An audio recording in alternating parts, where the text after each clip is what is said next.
Welcome to Politicking with Larry King. So many people know Jerry Springer just from his infamous and extremely successful talk show. But he also has a bit of history in politics, and he's never been shy about his liberal views. Thanks for doing this, Jerry. Some may suggest that the current condition in Congress is similar to your show, a dysfunctional family. The only difference. Can you draw the comparison? The only difference between the people in Congress and the people on my show is the people in Congress have more teeth. But other than that, I can't tell the difference. Why? What's here's what I think is a part of it is structural. Part of it has nothing to do with the quality of the people, but it has more to do with the structure. The system 95% of Americans today live in a district which is either overwhelmingly Republican or overwhelmingly Democrat. Right. As such, virtually no member of Congress has to worry about being reelected in the general election. Their careers are purely dependent on winning the primary, because they know if they win the primary, they win the general because their party controls the district. So therefore, and the people who vote in primaries tend to be more extreme. They're more activists. So on the Republican side, they're more conservative. In the Democratic primaries, they're more liberal. The result is that we have a Congress that each member has to play to the base. But wasn't it always that way? Well, it gets worse and worse because of gerrymandering. Every 10 years, according to the census, you have to redraw the lines. So it was inevitable that at some point, with more and more gerrymandering, drawing these lines, districts would become even. It used to not be that everyone lived in a mostly Republican or Democratic area, but because we keep changing the lines, that's what has happened. So now, if you're, and then I'll quit. If you're a Republican, you can't have your picture taken with President Obama. It'll screw you up in the next primary. So therefore, they don't even talk to each other anymore. They don't socialize with each other. No one wants to compromise because they'll lose the next primary. Which is why the Republicans lead and control the House, but the Democrats win the national election. Yes. Because of the way it's set up. Right, because there it doesn't matter. Exactly. Yeah. So where Obama can be unpopular and win another election just on the way the system sets up. Exactly. Should we change the system? Well, there should be a better way to draw congressional lines. Absolutely. And the problem is, in order to change the system, you would have to have Congress vote for it. Well, congressmen or women aren't going to vote to change a system whereby they're currently getting elected. That's the problem with reform. The people who have to pass the reform are the people that are in power because there's no reform. Exactly.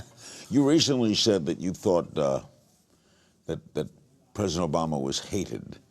I think there's some people who hate. It's a tough word. Roosevelt, I know, was hated in many circles. No, you think it's racial? I think for some people it is. You know, we can't be naive. There are people that just can't ever accept the fact that we have an African-American president. Obama said he's sure some people dislike him because he's black. Yeah, and then I don't think anyone really disagrees. I'm not saying overwhelming number of people. So then why is he hated? It's not rational. And I think it is because of that race, because they just don't think he belongs. I mean, just think about it. When have we ever had a president, well, he's not one of us. He's not an American citizen. He's not. I mean, all the birthers, all this stuff. There's something in the back where you just can't accept the fact, or there are people who can't accept the fact that he's our president. And it's visceral. It's not rational. Because if you think about it rationally, why would you ever hate Barack Obama? You could disagree with his policies, but is he a hateful person? He's a loving husband, a great father. He's very, very bright. He made it on his own under incredible circumstances to become president of the United States. Is there anyone among us who wouldn't want him as a son?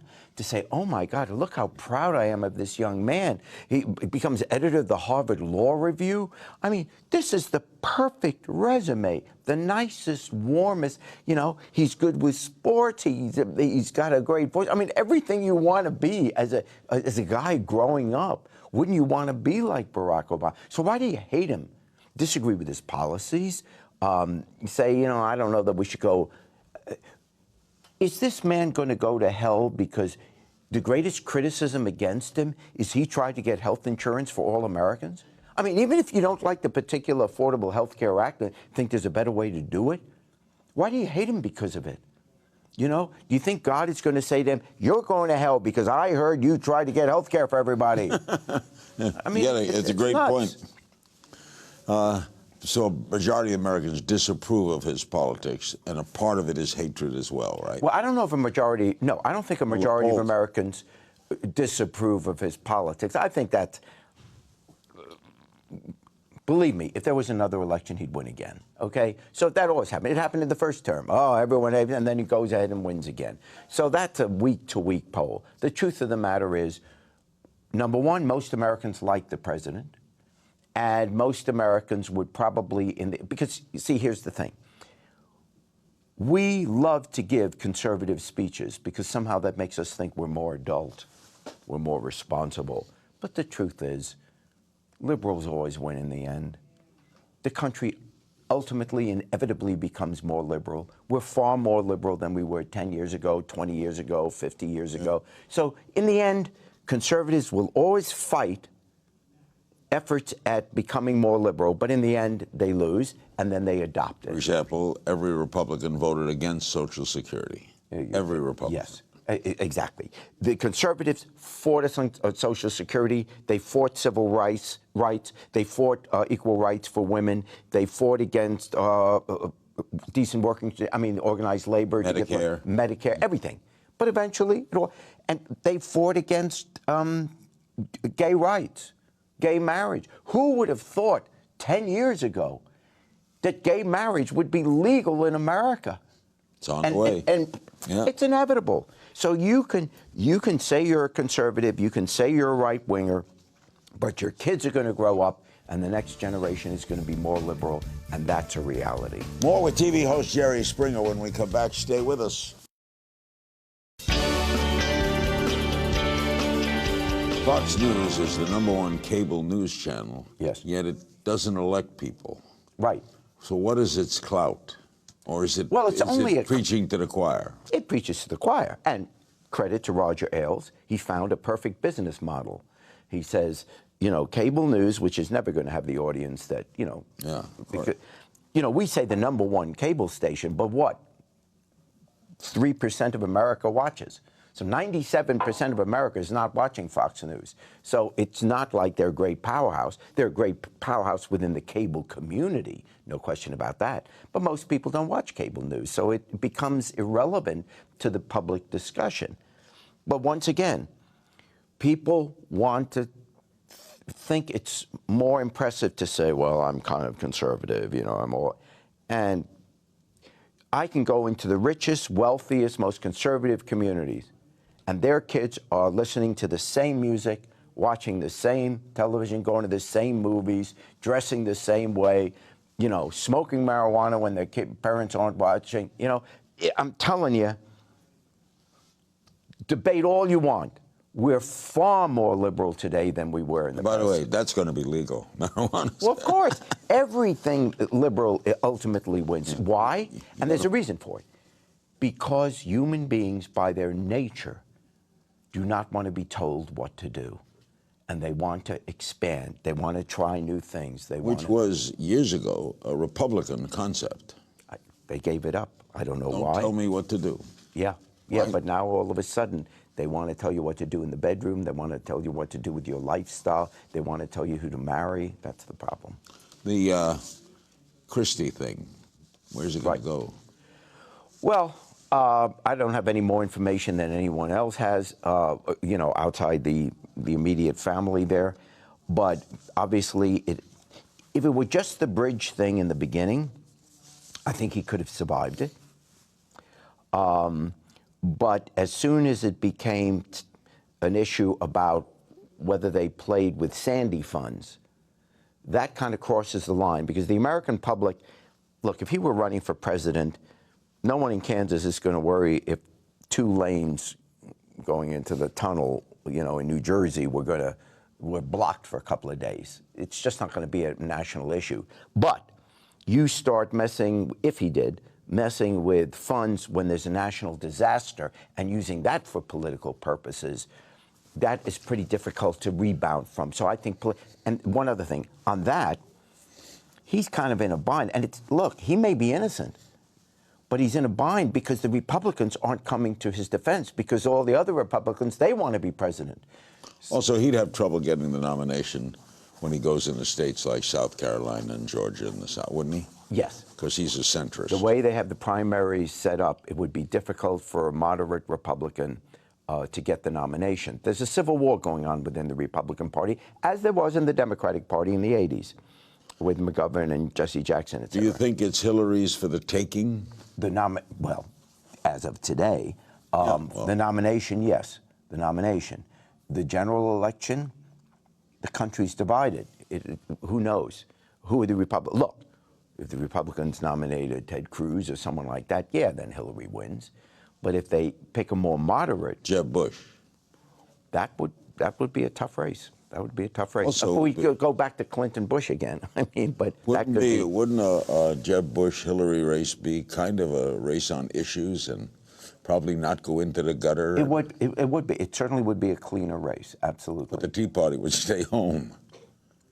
Or nominate an independent. They would be an independent. Yeah, and they'd be a third-party candidate. I think that's probably right. I think that's probably right. I would think, as of today, Hillary's the next president. But, you know, we've both seen it in our lifetime. Today, yeah. All we have is today. You have no idea. Tell me about Tabloid. That's a show on the Investigation Discovery Channel, one of the Discovery Channel network, part of the Discovery Network. It's a crime show, a weekly crime show, where once a week we take a crime that was a major headline over the last 20, 30 years, and it's an hour show, and we look at the whole background of the story. Because normally with the headlines, you get just that, the headline and a few sentences, and then they're off to the next story. This is reenacting this crime, what new information is there, and what has happened to these people since. Yeah, and it's really... When does it start? Well, it's been on for 3 weeks now, and it's been the top-rated station. Yeah, it's on ID channel, Thursday nights at 10, 9 Central. You've got a viewer. Many thanks to Jerry for joining me. Don't forget to check out his new show, Tabloid, on the Investigation Discovery Channel, Thursdays at 10 Eastern, 9 Central, as he just said, getting 2 plugs in. Politicking continues after this.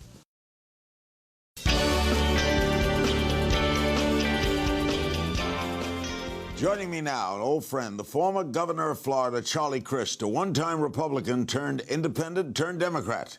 His new book, The Party's Over, How the Extreme Right Hijacked the GOP and I Became a Democrat, slams the Republicans and offers what he calls a hopeful alternative to today's bitter extremes. He joins me from Orlando. Good having you with us, Charlie.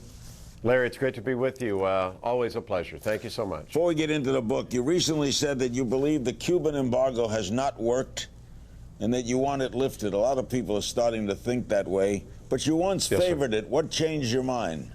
Time. I mean, you know, over a period of time, you know, you let a policy have an opportunity to work, to be productive.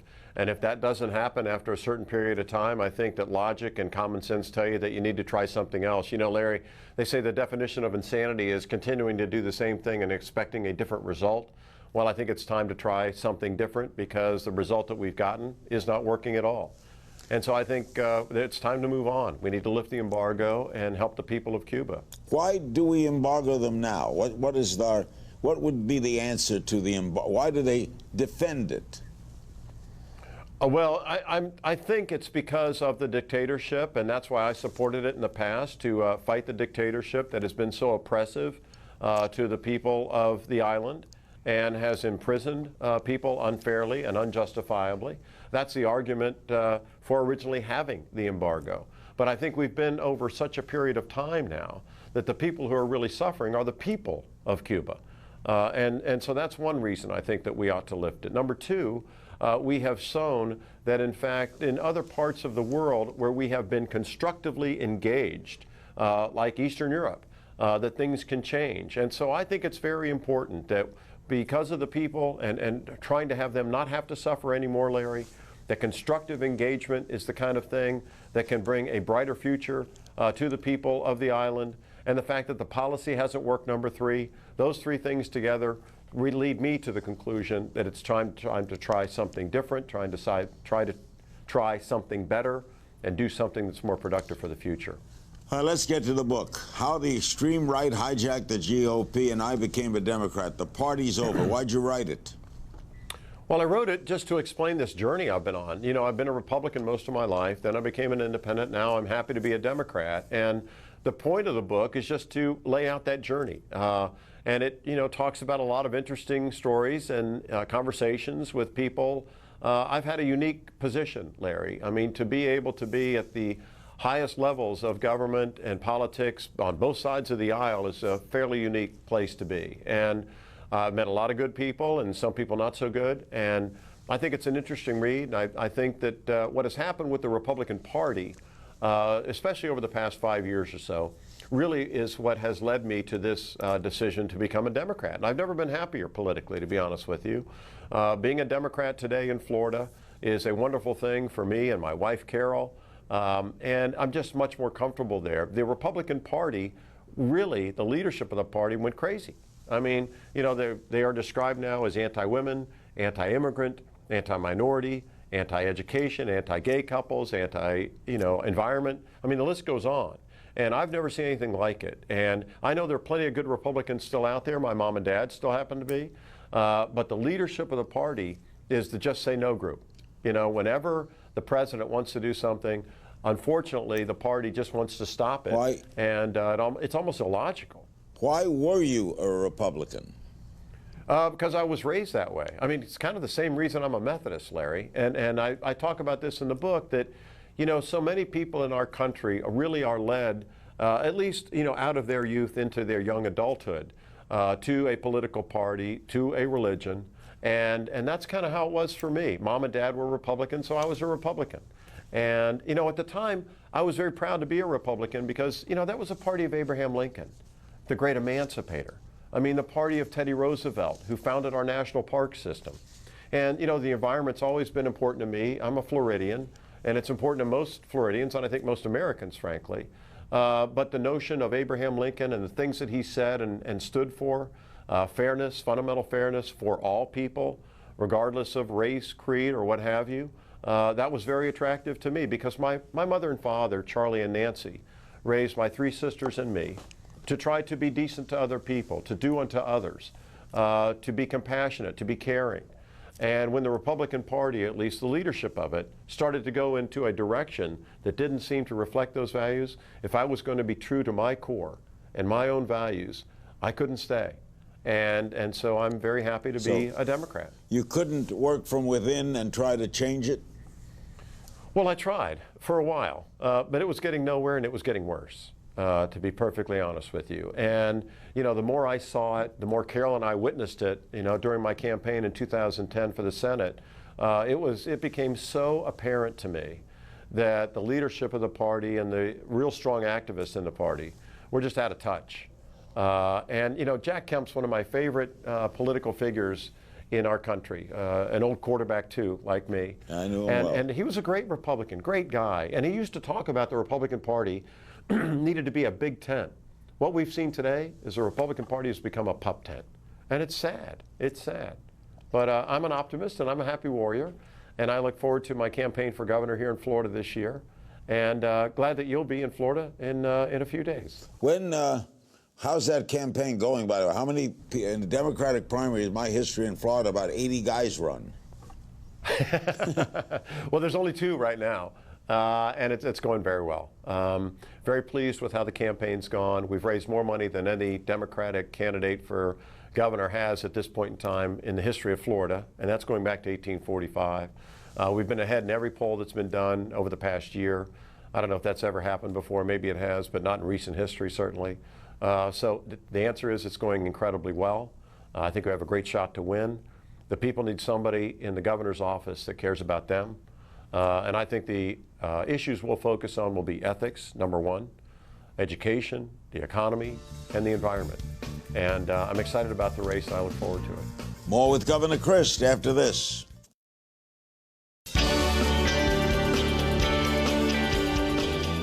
How How would you describe Florida politically now? Politically, Florida's purple.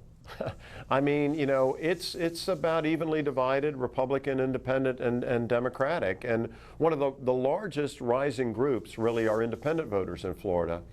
But having said that, when you compare the two parties, the Republicans and the Democrats, there's about a 500,000 advantage to Democrats in Florida over the Republican Party. So it's a more Democratic party, although that Democratic majority has had a hard time getting through. I mean, we have a Republican governor, a Republican House, Republican Senate, Republican congressional delegation, Republican cabinet. But things are changing in Florida, and they're changing rapidly. We continue to have a huge influx of people, Larry. We're the third, almost the third largest state in the country, have been the fourth for a while, about to surpass New York to be the third largest state in the country, with California first, then Texas, soon to be Florida. And a lot of our new immigrants and our new residents are Democrats, and that continues to grow.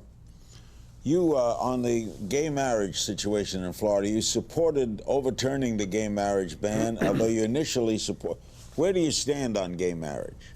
I support it, and I like the president. I've supported civil unions for a long time, Larry, and I saw the president do his interview with Robin Roberts a couple of springs ago. And he said, you know, that he had been giving this issue a lot of thought, a lot of consideration, and that he had come around to the view, finally, you know, who am I to tell somebody else who to love? Or frankly, for that matter, who to marry? And I feel the same way. You know, it's not my place as a fellow human being to tell other people who they should love or marry. And my goodness, even the Pope not long ago said, who am I to judge on this issue? So I think we're entering an age of great enlightenment. I'm excited about that. I'm happy about it. You know, we're all God's children, so let's treat each other that way. What are your comments on the former fundraiser and convicted Ponzi scheme operator Scott Rothstein testimony? He said that judicial nominations were up for sale when you were governor. Yeah, well, he's wrong. He's a liar. He's in jail for 50 years for being a liar, and that's that. Period. Period. Yeah. Pretty much. What do you make of the Completely. problems your compatriot Governor Christie is facing? Well, we don't know yet. You know, I used to be Attorney General, so I'm not quick to judge. We don't know what all the facts are. It doesn't look good, I can tell you that. And, you know, the bridge closings or whatever may have happened, that's not a good thing. And if he knew about it, it's terrible. You know, to be oppressive toward other people for a political reason or for any reason is not a good thing. And so I hope it isn't true. But I'm the kind of person who feels that you have to have all the facts in before you make a judgment or reach a conclusion. And so soon enough we'll know what all those are. They got about 50 investigations going. Time will tell. You admired former Governor Jeb Bush, did you not? I still do. Yes, sir. That's right. If he were running against Hillary and you were governor of Florida, who would you support? Well, if I win, I'm going to be a Democrat. I think that Jeb would make a good president. I think Hillary would make a great president. So? So there you have it. Her. Well, you'd support Hillary? Yes, correct. As a Democrat? I like great better than good as a Democrat. Yeah, as an American, as a Floridian. How did the Tea Party happen? That's a great question. I think a combination of things, Larry. I think, number one, I think it was economically driven. The economy was going into the tank. And as we know historically, when you have a challenging economy, it allows for new and sometimes odd ideas to enter people's thought process. And I think that was a big component of it. Another thing that may have added to it, and it's sad to say this, but I'm going to say it, we had just elected our first African-American president. And sadly, I think that there is an element that's out there that is not happy about that. And so I think those two things kind of, maybe with some other passions or concerns, may have brought about the Tea Party movement. And that's what I think probably happened. Now, where does Obamacare stand in Florida? Well, it's not in a good place because we have a governor that's trying to thwart it at every turn. unlike the governor of Kentucky, Governor Beshear, who's doing a great job. They have great navigators. They're moving forward on it. They're being very productive. People are signing up in rapid succession. Here in Florida, Rick Scott is standing in the way of it. There are no navigators. They're not helping it. They're not assisting it. But his entire career, Larry, you probably know this, has been based on health care and making big money off of health care. In fact, he was the head of a firm, HCA Columbia, that ended up having to pay the largest fine for fraud in the history of the United States of America at the time. $1.7 billion fine for what they call upcoding. And upcoding is kind of a fancy word for charging too much. I used to be the Attorney General. We would have called it theft. And that's what it is. And that's bad. It's just a bad thing. Why, it puzzled me and many others, why as a civilized country did it take so long for us to have any kind of a national health care plan? Well, there's a lot of strong forces, that wanted that not to happen and wanted to continue to profit from it. We all know about that. I mean, health care is incredibly expensive, and what the president has fought for, affordable health care, has been a difficult task. This is the only president that's ever gotten it done, and other fine presidents have tried to do it in the past, President Clinton among them. But President Obama got it passed. It was certified by the United States Supreme Court. This is where we are. It has taken a long time, but my hat's off to this administration for achieving it. Now, whenever you do something big, it's not easy, and it takes time. In Pork, the Irish government calls in their top health and safety expert to personally inspect the product. And as Madonna rehearses for her world tour, there's evidence that her split from Guy Ritchie may be taking its toll.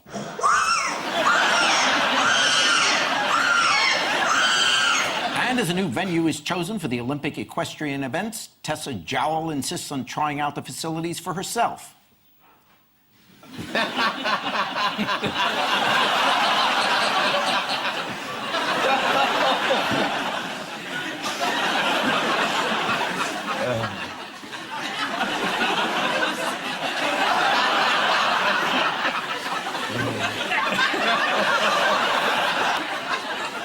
That's a fantastic metaphor for New Labour, isn't it? Hanging on for dear life and going round in circles. Do you know that, just a piece of trivia before we start, the reason why a circus ring is the diameter that it is, it's the smallest diameter that a horse can go round in a circle.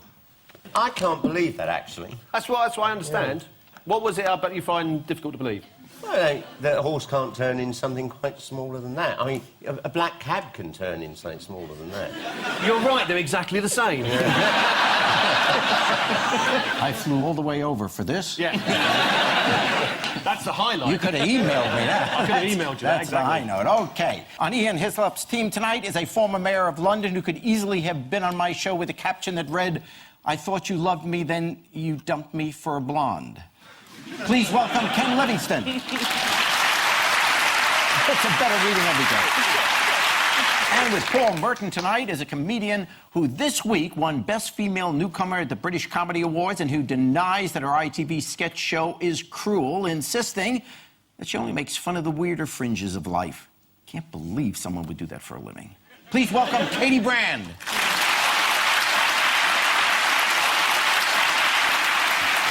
Okay, in round one, we cover the biggest stories of the week. Ian and Ken, take a look at this. Well, it's money being handed out, must be the government. No, it's threatening to take it away. That must be the government.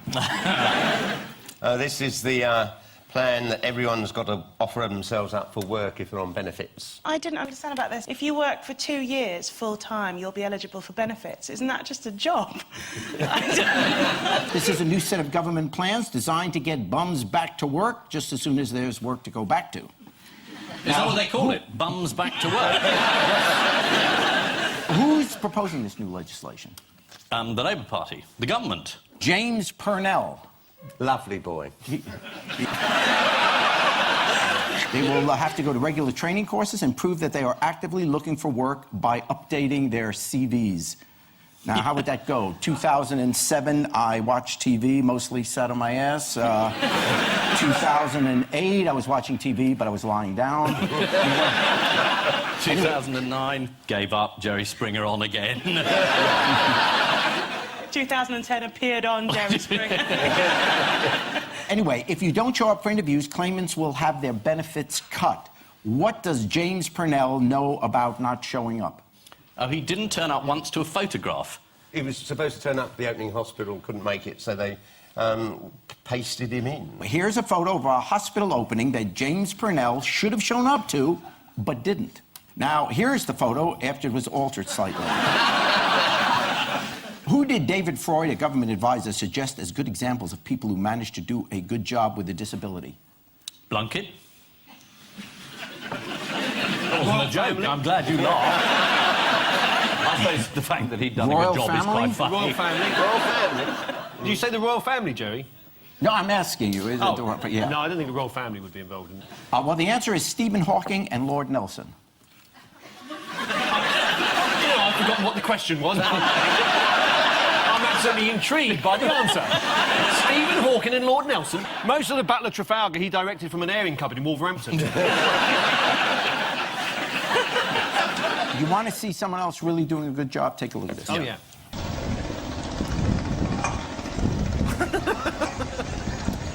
Wow.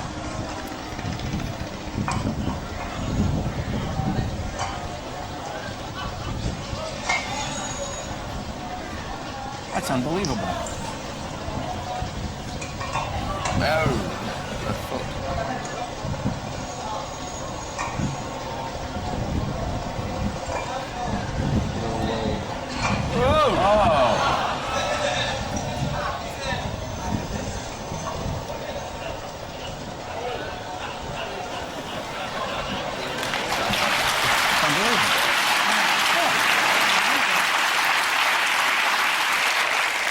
That's a level of skill that's very rare to find. Presumably not shot in Britain, that. No, that's from America's Got Talent. He wasn't bad, but the guy was really a singer. Which associate of Boris Johnson, you remember him, Ken, is looking for work at the moment? That would be David Ross, who just borrowed 130 million, and, I mean, why bother to mention something like that? It's just small change, isn't it? Yeah, that sort of financial thing wouldn't have happened in your day, would it, Ken? No one had done None of 30 your million. associates had to Not go. at all. It was Well, are we his gonna own see firm's the money clip? rather than the ratepayers, wasn't it? You really want to go to a clip now, don't you? Anything rather than distract attention from the iniquities of your regime. I had one member of staff go for salacious emails. No cost involved. That's the worst bit of spin don't know I it, have could you? ever heard. How did Boris Johnson react to this? Look how he deals with these very tough journalists. What are you going to do about David Ross? I'm going to, whatever it is, I'm going to tell you now. No. What are you going to do about David Ross? Nothing. La, la, la, la.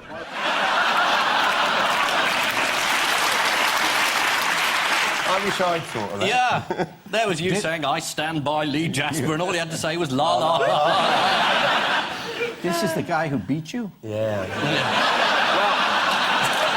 can I... Mind you, it's this programme's fault. No one had heard of him until he was on here. I mean, he was sitting there, next thing you know, he's mayor. He has a newspaper column.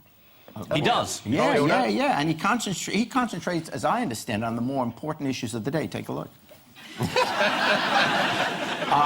When did Christmas trees get so expensive? I think it never happened before Boris was mayor. We used to have a free Christmas tree shoved through our letterbox when Ken was mayor. Yeah, that was it.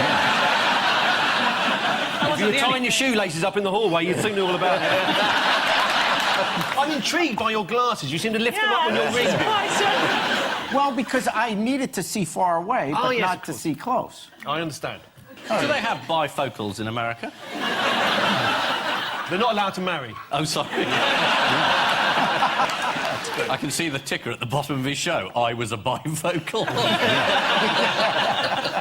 More serious politician. Let's go to, Gordon Brown, your Prime Minister. What did he claim to do? He claimed to have saved the world, and it was Okay, very embarrassing. we have the quote. The first point of recapitalization was to save banks. We not only saved the world, saved the banks and led the way. It's probably because you've got this empire thing going. I like the idea you think we still have an empire. Gosh, I thought history was badly taught over here. The Germans don't think Gordon has saved the world, do they? No. The German finance minister was jolly rude. That's the first time in history that ever happened. It is outrageous because after Gordon's borrowed all this money, the debt of Britain will be almost as much as Germany. So do you think it's hypocritical of him, then? I think perhaps Gordon made that mistake of doing that chant about 2 world wars and 1 world company. It really pisses him off. I can't imagine him singing that at a summit. Yes, yes, come on. Gordon's a real laugh behind the scenes. Once he gets the spoons out, he's great, isn't he? His name's Pierre Steinbrück, and he asked this question. Are you really going to buy a DVD player because it now costs $39.10 instead of $39.90? Well, are you? That's taking VAT off. That's what they said was a hopeless gesture. Yeah. They are jolly rude. If you'd increase the VAT by 2.5%, everyone said it's the end of civilization as we know it. You take it off, say, oh, it makes no bloody difference. You can't win. Well, you can't, Ken. Who did Alistair Darling get to meet this week? David Walliams, I Yes. saw it in the paper. Dressed as a lady. Was he? Yes. That must have been competition with David Walliams. Alistair Darling actually looks like he's falling in love a little bit. Which one is Alistair Darling? The one with the silly eyebrows.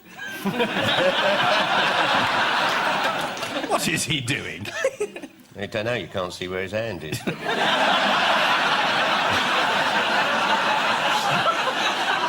Okay, staying with politics, did you see that the inventor of the clangers died this week? Yeah, Oliver Postgate. Yes. Very sad.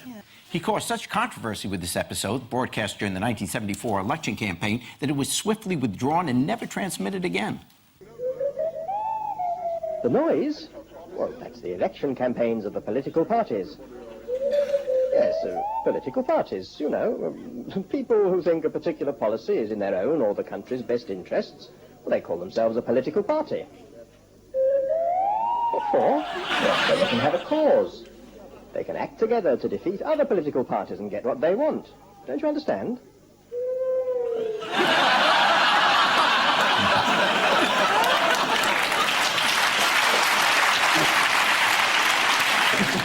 The creator of the Clangers and Bagpuss passed away this week. Talking about Bagpuss's enduring popularity, Connie Huck said, Bagpuss wasn't your normal TV character. He was saggy, fat, and pink. Well, I hear it worked for John Sargent. All right, Paul and Katie, here's yours. OK. That's Michael Hordern as Scrooge in A Christmas Carol, so there's something to do with mean Christmases. Dame Helen Mirren. Dame Helen Mirren, she's bought on their way to Pound Busters, things have gone bad. That's a very small plate of Christmas dinner. Postman, there's a lot of stories going on in here, Jerry. I'm rather confused by this avalanche of news. Oh, look, there's the Christmas tree coming through from Ken. Is it about having a sort of crap Christmas because of the economic crisis? Yeah. This is the news that the Queen's crackers are going to be cheap ones this year. And as a Credit Crunch Christmas approaches, this week we also saw the busiest online shopping day of the year. Is the Queen seriously buying cheaper Christmas crackers? Is that a true story? That's what I'm asking you. What other cost-cutting measures is the Queen taking in the run-up to Is Christmas? she getting cheaper Christmas crackers? I'm answering my own question here. I could stay at home and have as good a time as I am now. So could we. Yeah. No, you're doing very well. Thank you, Jerry. Nice to be patronised by a man who's brought some of his qualities to the world of television.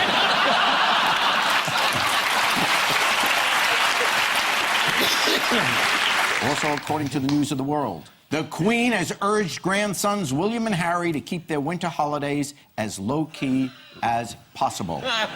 So that's it for the Hookers and Nazis ski weekend in San Luis. Meanwhile, who's been spotted in Woolies? David Cameron. Oh, yeah. yes. Oh, yes. You knew they were doomed the moment you saw him in there, you know. A lot of people were complaining because they were advertising it as 50% off, but in fact, when they got in, it was only 10 or 20% off, wasn't it? There was a very disappointed guy outside who, on the news earlier, just going, "There's nothing in there. There's no plasmas. There's nothing."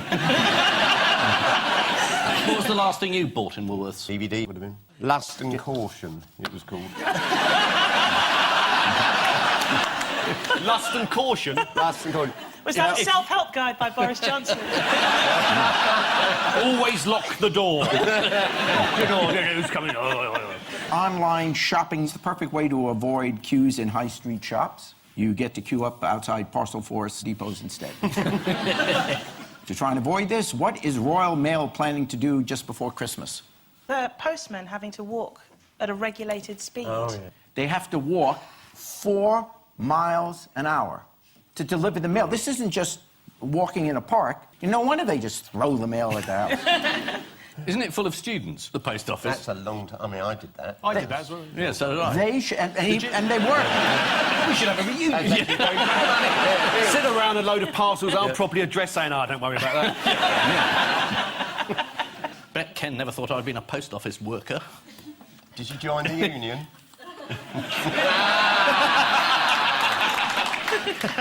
Does anyone know the best-selling gift so far online?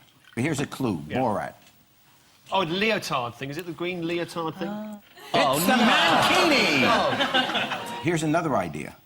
Oh, I saw this. This is a mug with Jesus' portrait on it, and... How did you figure that out? You're unbelievable. I watch a lot of daytime telly, Jerry. When you put the hot water or hot liquid in that, the beard disappears. Do we get to see the effect of the beard disappearing as hot liquid goes in? You No. got the... Look, I don't make the budget of this show. They couldn't... Would a cup of hot water push us way into the red? Have you seen this set? Look at it. Meanwhile, what has Nancy Dell'Olio been telling Jeremy Paxman? She was on to talk about things that people might like to buy for Christmas, and she's brought out a range of lingerie, hasn't she? Here she is on Newsnight this week discussing the cost of Christmas. So, and should we use much more fantasy to help us? And that's, I think, what we're going to turn. When I talk about values, I think we need more fantasy to use our intelligence, and not necessarily to absolute equality, where it's when, I think rules has been over too much, and rules needs to change. So, I'm sorry, it'd be easy to... idea what you're talking about.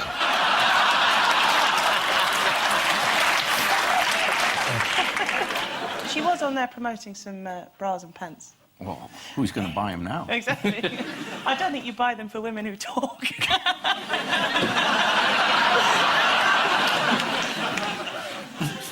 don't know why I said that. It doesn't matter. Should we pretend it didn't happen? Would you mind? What a charming carpet you have here. Yes, it's the news that even the Queen is going to have a frugal Christmas. Pulling the crackers is always a tense affair at Buckingham Palace as Charles proudly puts on a paper crown and is instantly ordered to take it off by his mother. This week also saw the busiest online shopping day, Mega Monday. The Times included a list of some of the most popular online presents, including for $15.99, Dawn French's autobiography, Dear Fatty. That's not Dear Fatty, that's extortionate.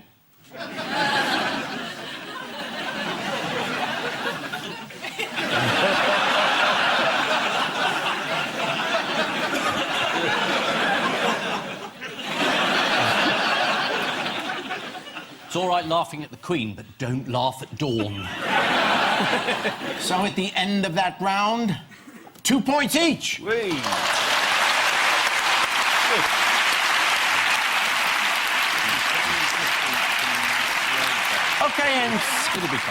and so to round two, it's Jerry's Jigsaw of News. Okay, fingers on the buzzers. Ready, guys? Yeah. Here we go.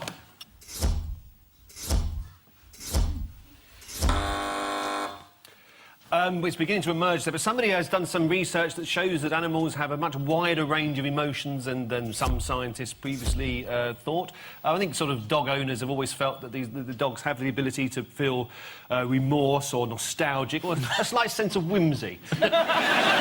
Irony. The Pekingese is very strong on irony. Walks around saying, I'm not really Chinese at all. This is the research by animal psychologists indicating that dogs are capable of emotions such as jealousy and pride. I'm surprised they needed research to discover. Anyone who's ever kept a dog will know they've got all that range of emotions. They almost become like a member of the family. And actually, I think my parents preferred our dogs to me, you know.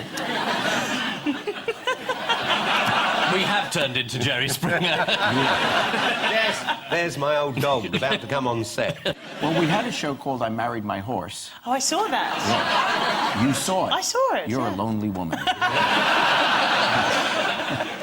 What's been the news recently that dogs might get jealous about?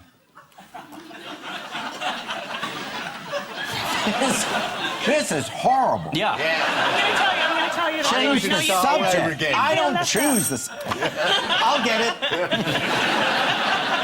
I wanted to move on, and they just keep putting these Jerry, questions you're not here. a slave to those cards. Burn them! Burn them! Chuck 'em. Chuck 'em! Get rid of them! Chuck 'em. Let's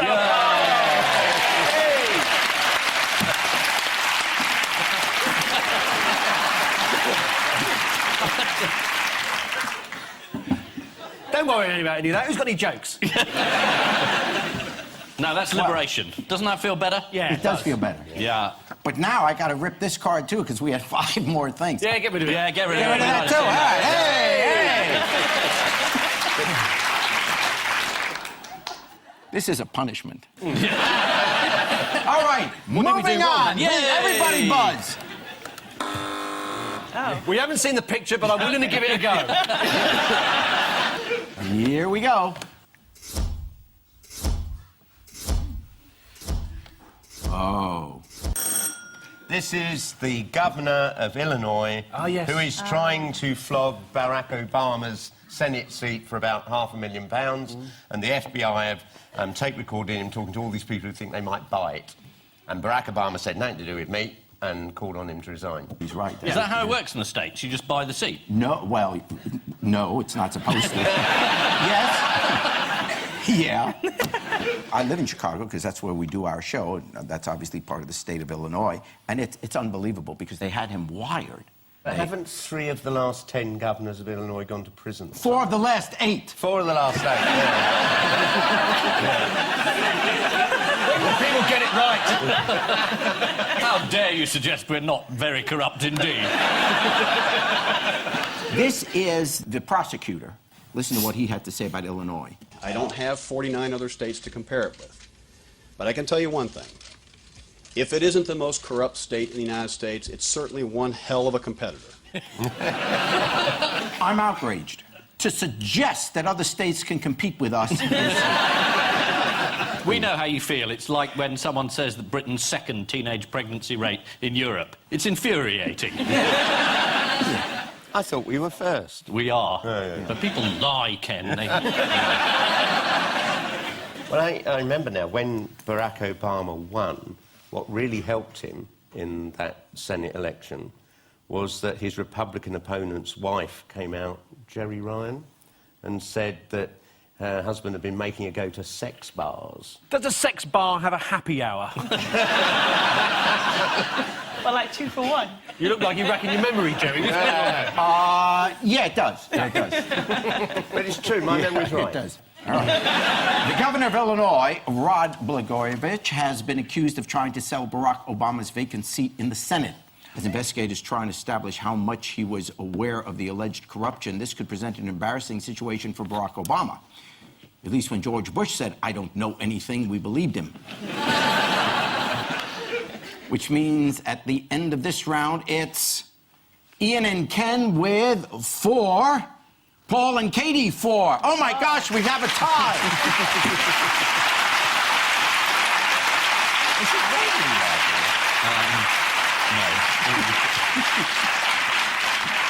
Okay, time now for the odd one out round. Ian and Ken, your 4 are David Cameron, David Sowell, Ken Livingston, and Randy Bumgardner.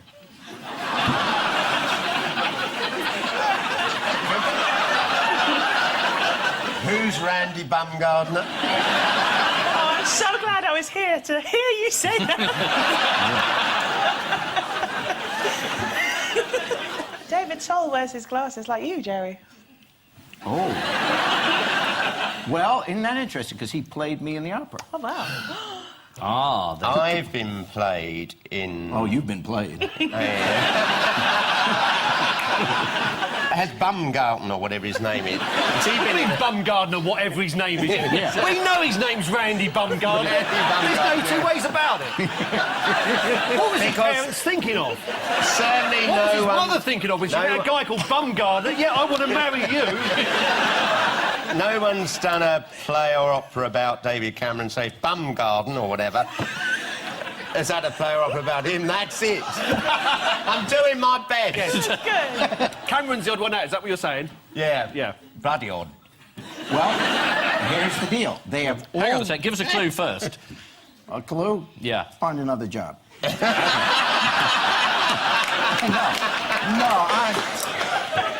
they have all worked for a president except for David Cameron, although he would love to work for President-elect Obama. I don't work for Hugo Chavez. I'd love to, nice guy and all that, but there we are. You never worked for him, though. You had a consultancy role, didn't you? Yeah. Well, you're being a little defensive, aren't you? We haven't even mentioned him yet. No, well, I'm guessing where it's going. I just popped over there and had a chat for about an hour. Is that it? So all these stories in the press are nonsense? There's no retainer? No, not got a penny. There's no barrel of oil in your front room? I'm quite happy to go and have a chat whenever. Venezuela's a nice place. Why don't we go there together? I'll introduce you. Thank you, Ken. It's the best offer I've had, well, in the last minute. I think we're beginning to see the beginning of something rather beautiful. And when you break up, then you come on my show. Yeah. But I hope it really works out between you. Thank you. Cameron, he got to meet Obama. Mm-hmm. Yes, he did. Yeah, this is what he had to say. It's the highlight of his year. And what did Obama say about David Cameron? Who are you? Are you my taxi driver? Well, according to the New Statesman, Obama said, what a lightweight. On the day he met David Cameron, Obama also had talks with Gordon Brown. According to the Sunday Mirror, quote, Downing Street officials heard gales of laughter as the two men sat on a terrace behind number 10. The pair discussed soaring fuel prices as well as the crisis in Iraq. Hilarious! Boy, that guy knows how to tell a joke. You hear the one about Baghdad?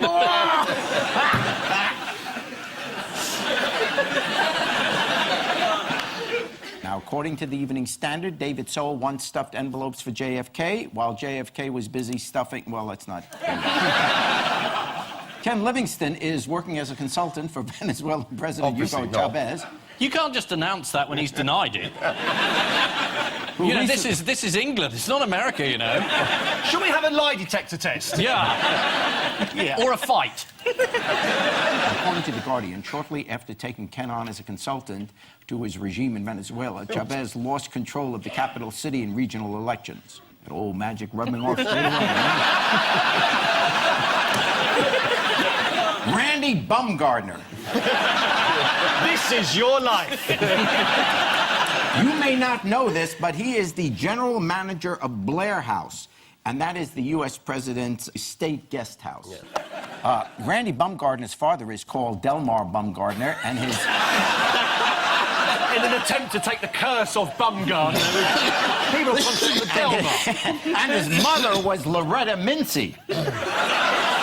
Just as well they didn't go double-barreled, or Randy would have been a Mincy Bumgarner.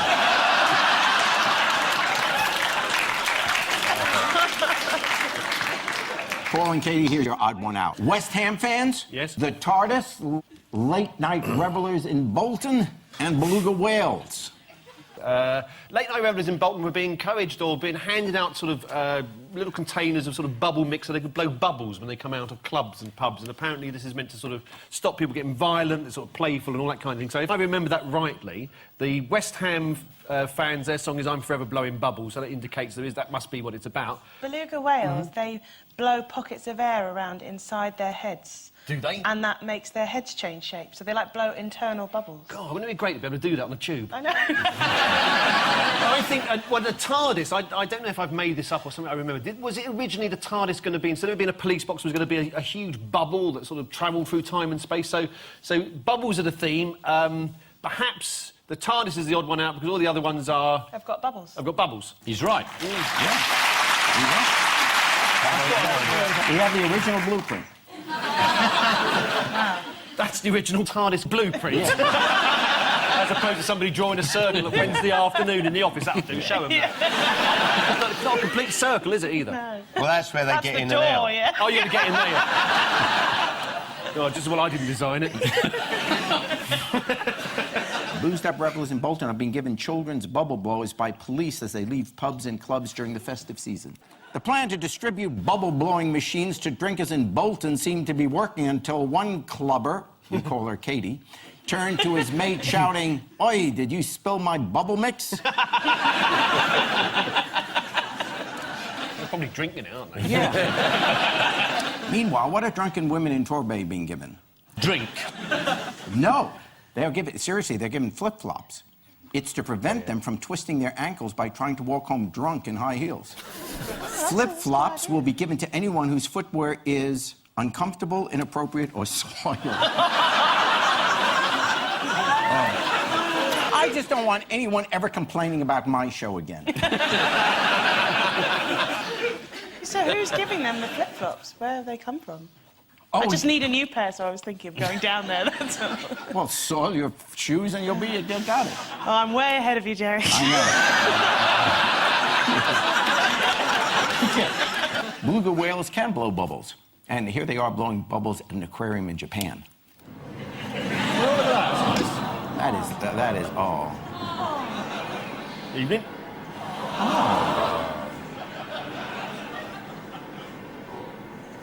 That's very sweet. Yeah. You wouldn't think that if you found one in your wardrobe. Now, according to the Mirror, beluga whales are often known as sea canaries because of their high-pitched squeaks and whistles. And because if you put one down a mine, it dies.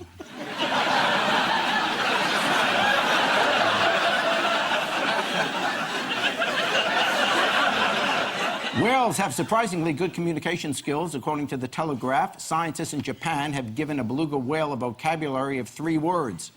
Stop harpooning me.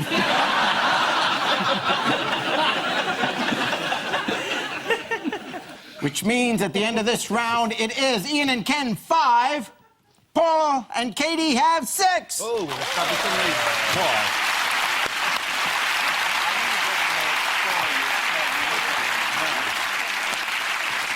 Time now for the Missing Words round, which this week features as its guest publication the International Magazine on Pig Production. Pig Progress. I actually own a pig. Do you? That's true. I bought a pig. They make good pets, I think. No, yeah, not a potbelly pig, a 400-pound pig. Well, actually, it was being auctioned off at a county fair. So you bought her and saved her life? I did. But I had a bid. It cost me, honestly, $1,000 to save Bella. That's terrible. $1,000. That's £1,000. Here's the worst part. Bella could live 25 years. I'm not going to live 25 years more. Bella is now in my will. I swear to God. Do we have a picture of Bella? There's Bella. That's Bella. Oh, Bella. My rabbi got really ticked off. Really? Well, yes. Well, you're not eating it? Yeah. That's what I told him. I said, I'm making America kosher, one pig at a time. All right, okay. Prince Andrew ordered cops to chase what? Golf balls? Ding, you are right. We're behind in the last straight, Ken. I hope this isn't a precedent. Well, a former security guard has alleged that while Prince Andrew practices golf, members of the Royal Protection Department were made to act as ball boys. Seems like a rather degrading job for a fully trained police officer looking after Prince Andrew. Next, my man is mince pie mad, and now I've discovered what? He's actually Father Christmas. He's having it off with an apple turnover. I react badly to pastry is the answer. And a woman in Yorkshire who's allergic to pastry has discovered her husband is addicted to mince pies. Yes, this is a man who eats up to 20 mince pies a week. It's a genuine addiction, or as we call it in America, a diet.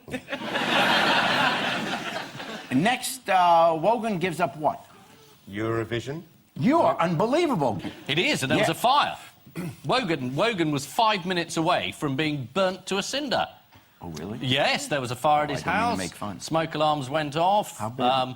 Fire brigade came round, put it out. This is huge news. Athens is completely on fire. Wogan's house, not quite on fire. But it was the fire brigade said something along the lines of this is, you know, because I think they had a tumble dryer sort of drying clothes in the middle of the night, and they said tumble dryers, washing machines, dishwashers, all these can catch fire. How can a dishwasher catch fire? Where is the fire element coming in? There's lots of water. Am I losing you? There's lots of water in a dishwasher. What are you all talking about? We're very interested in domestic appliances. Yeah, well, he has announced that he's quitting the Eurovision Song Contest. Katie, wasn't your spoof of Lily Allen mistaken for the real thing? It was, yeah. I did a spoof of a Lily Allen track and I called it Banal. And it was all about having a cup of tea.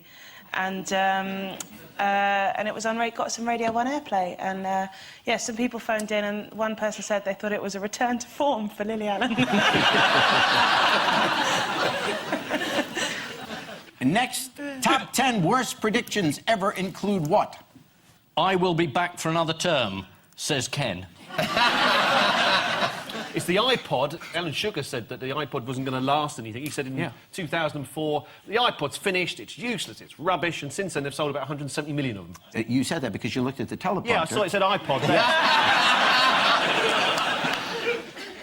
Well, it's true. Yep, Alan Sugar, you were right, made this prediction. He said the iPod would be dead by next Christmas. He said we'd all be listening to our faxes. Not the worst business decision Alan Sugar's ever made. I'm told he let Ruth Badger slip through his fingertips. What? Ruth Badger? I am saying stuff I don't know anything about. So, was the lost what ever really lost? It must be the lost people of Agabooboo. Or we haven't had a pig one for a while, No, have we we? haven't had a pig one at all. Was the lost mythical pig of Leicestershire ever really lost? The big pig of Leicester. The Leicester pig. Yeah. It was the lost city of Machu Picchu. Machu Picchu. Machu Picchu, that's it. Yeah. It was never lost. It's just that Europeans hadn't found it. Yeah. You're right. American explorer Hiram Bingham's claim to have discovered the Inca city in 1911 is being challenged. You see, for years, the city of Machu Picchu lay unvisited and shunned by locals. Machu Picchu roughly translate as Milton Keynes.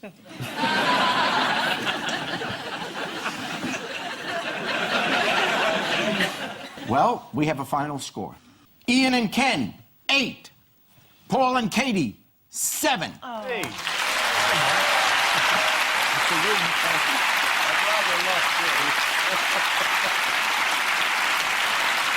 I think I earned that. But before we go, there's just time for the caption competition. Oh my gosh, I almost forgot that. Yeah, wow. This is the bit they edit out every week. So let's bear that in mind as we struggle towards something funny. You put the show on every week? Yeah. We thought every day would be torture.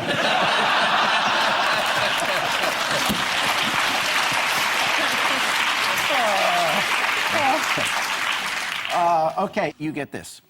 Every year, thousands of objects fall from outer space. Top Gear launches in Baghdad. And I leave you with news that in response to the new iPod Nano, Albania's top computer company launches its own MP3 player. In California, David Guest admits that one of the reasons his marriage to Liza Minnelli failed is that he actually prefers younger women. And in North London, there's a bad moment for Boris Johnson as he pulls open his curtains to see a new business has opened up across the road. Good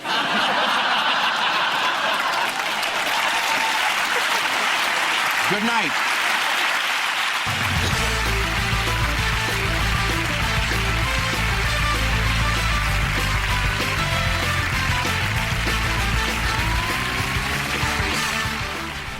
Peter Serafinowicz and some of his best bits in half an hour, and more comedy next on BBC Two. Martin Freeman, Omid Jalili, and the razor-sharp wit of Simon Amstel. Never mind the buzzcocks. They're here in your audience. Your parents are here in the audience. Where would you? You're her mom. Do you mind standing up, please? And you're the dad. Yes, if you'd stand up, sir. Thanks for being with us. You hear your own daughter grieving, wanting to see her children, your grandchildren. Can you help her out and let her know where the children are? Could I help her out? So that she can find her sons? These are choices that she made before. It's not something that I can do. No, what I'm saying is if you know, if you can give her some information as to where she can find her children. She's making a choice now. She is saying, I want to see my kids. And this is... We don't know where they are. You have no idea who might know? No, we have no idea. Your son-in-law lived in the same community you did, right? He did. And you have no clue? In other words, there's no one around there? He didn't tell anyone where he might be going? I have no idea whether he did or didn't. I have not had any contact with him. Do you spend every waking hour worrying that your daughter may not get to see her children again? I mean, what efforts are you doing to help her, I guess is the answer, is the question. I'm very confident that the children are well cared for, and I'm very confident that their father has as much right to them as she does, perhaps more. So what I'm hearing from you is I'm not sensing you're really on her side here. This is your flesh and blood, and even if she has a different religion than you do, let's say she just says, Mom, believe as you wish, I just happen to believe differently. I'd like to see the children that I gave birth to. There is nothing in your heart that would say, I'm going to help my daughter find her children. Regardless of whether or not you may have the greatest son-in-law in the world. I'm not here to pass judgment on your son-in-law. But shouldn't she see her own children? Am I out of line to suggest that? First of all, you've got to understand that when we joined the community, we made a choice.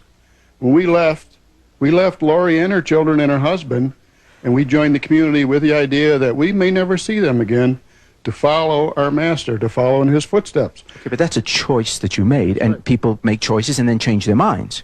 People make choices, but let's face it, and what we're up against and what we're talking about right now is in our society, people make choices, but they don't want to pay the consequences of those choices if they don't. Excuse me, the consequences of my actions are to never see my children again? How can you say that to your daughter? I mean, this is your daughter. I don't mean to be interfering here, but sir, I'm standing next to her. You're not interfering. Let me say this is your daughter. She is standing here on sitting here on national television in virtual tears saying, I want to see my children. Surely you have a heart. Yes, I do have a heart. I have Why not help love for my daughter? Why not let her see her children? I have nothing to do with it. Melissa, why did you want to be on the show? I have been Lori's sons. I have gone through what her boys have gone through.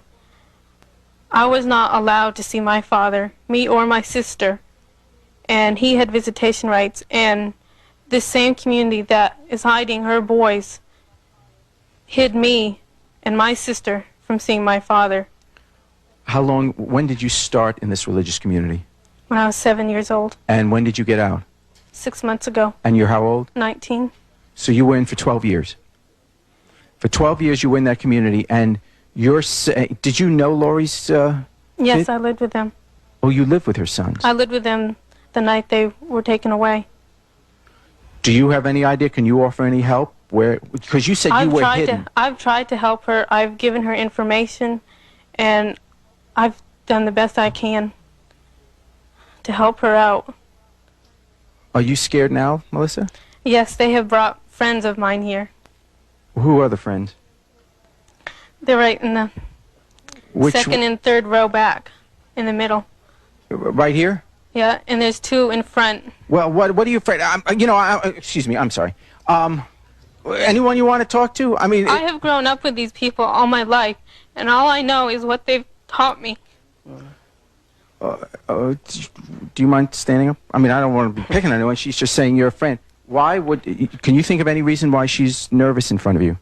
The only reason I could think that she would be nervous is because she's in a very uncomfortable place right now. Which is what? Which is, you know, having to be on national television and say all those things. But what she said, her remark was, she has friends here. And that's who we are. We're people who live together. We're each other's friends. We're not a danger. If you're a friend, if you're a friend, friends can change their minds. I mean, I have lots of friends that don't believe exactly as I do, you know, in God, in a different way. You know, but I wouldn't say to anybody, excuse me, you're not practicing my religion, therefore I don't particularly care where your kids are, I'm not going to help you. I mean, wouldn't all of you just band together and say, by gosh, whatever the husband's name is, Stephen. Stephen, you make sure that mom gets to see her children. Listen, my wife's children were taken from her, from the community, for 8 years, and her husband would not let her see her children. They were put in an orphanage. Then surely she can relate to what I'm going through. Yes, she can relate. I wish you would listen to her. Then why don't you help her? You know where those boys are. I have no idea where your boys are. You can find out. I have no idea where your boys are. Stephen Wooten took her sons because of a moral decision that he made. And I don't know where he is. Excuse me, Jonathan? Stephen said, in court, he had no sustenance other than the community. He didn't even know how much money he made. He didn't have any birth records. He's got nothing. And they said, well, who's paying you? And he said, my friends, the community are. Where do you live? He gave your location. He's been seen in your company. And also, another young man was recently recovered in a community that you say was acting on its own in California. And that you don't even know about. You don't put on the back of free papers so nobody will find them. And that's where you hide people, because that's where that child was found. Where? In California. In California. There's one in Florida. Been missing 2 years. He's now reunited with his mother in Canada. He was taken by a non-custodial parent and covered by all of you. These are not true. Yes, that's why you don't let people know where these places are, because you don't want people to be found. And that's what I was told. I know, because I have grown up here with you guys, and I know what you do. They could tell you where these places are. They're very open. They want you to know what localities they are in, what states they're in. There's my sister right there. Who's your sister? Right there in the green. Hi.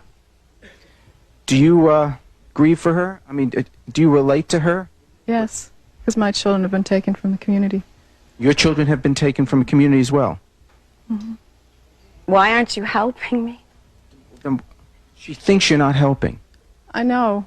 I've had conversations with her. I mean, I love her deeply. I don't know.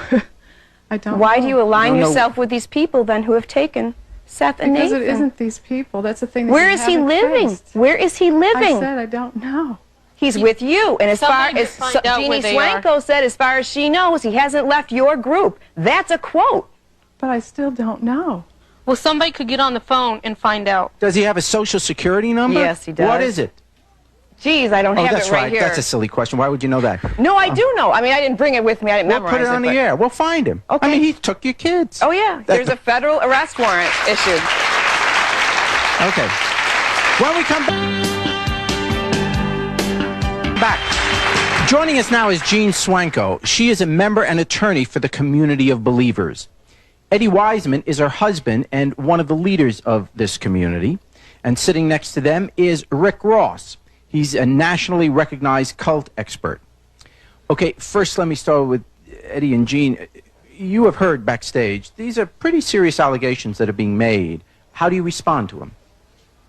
Well, it's a lot to respond to in a little bit of time, but I guess really people make choices in their life, and then they are accountable for the choices that they make.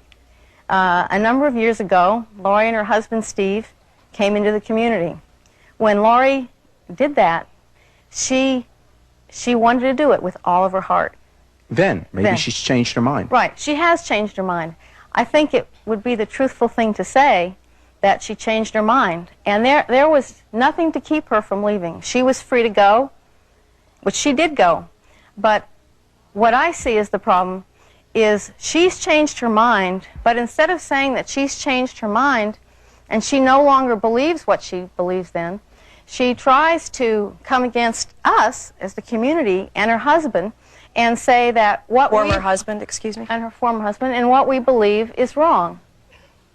Yeah, right now, I understand that, but right now it seems from the outside she simply wants to see her kids, and it's hard for those of us on the outside to believe that you couldn't be a little more help than you're being in finding out where he is. I guess maybe she should have thought about what the harm that might come to her children would be before she totally abandoned them, left them for several months of activity, gave herself to total promiscuity. Excuse me? It's Nathan and Seth who are missing here, and that's what this show is about, not about my personal life, unless you'd like me to get into yours.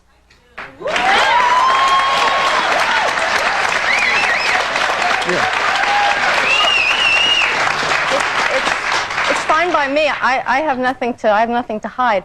But I also was told that we were going to be able to speak. But anyway, before she intentionally left the community and knowingly had oral sex with a man who had AIDS. Wait. Wow. What she knew had AIDS. Who she knew had AIDS. What I think you're seeing here, Jerry, is that whenever a member leaves a cult group, they are immediately ostracized, and they talk a lot about choices. Ms. Swanko is basically saying because she chose to leave the group, in her mind, she rejected God and rejected God's chosen people, And which also, the group believed excuse me, themselves to be. I had oral sex with a man who had AIDS. I had no choice to leave the community. They expelled me from the community when I begged, crawling half naked, to stay with my children. I did not abandon my children.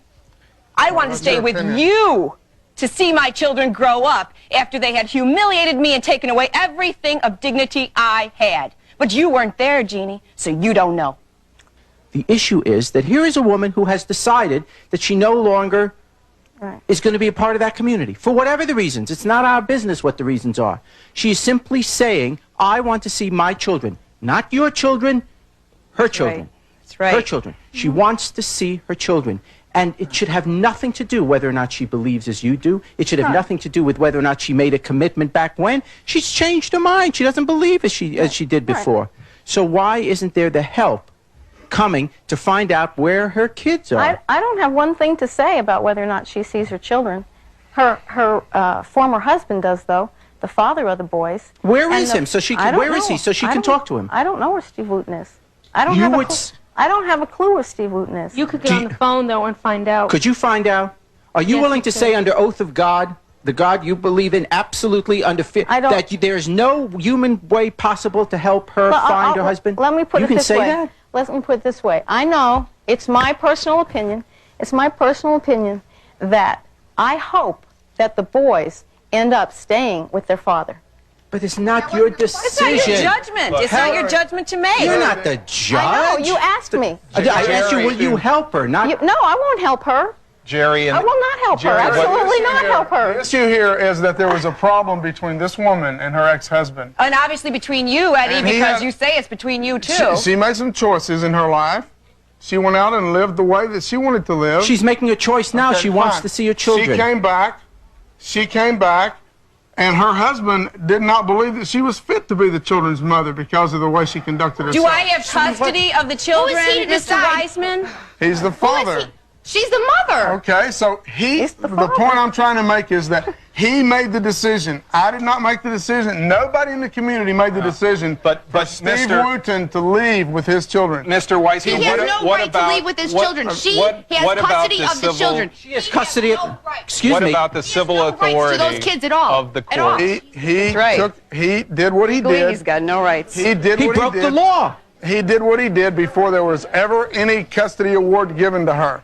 He didn't show up for the custody hearing. Well, he did what he did. You preach that all authority There's a is moral from God. difference.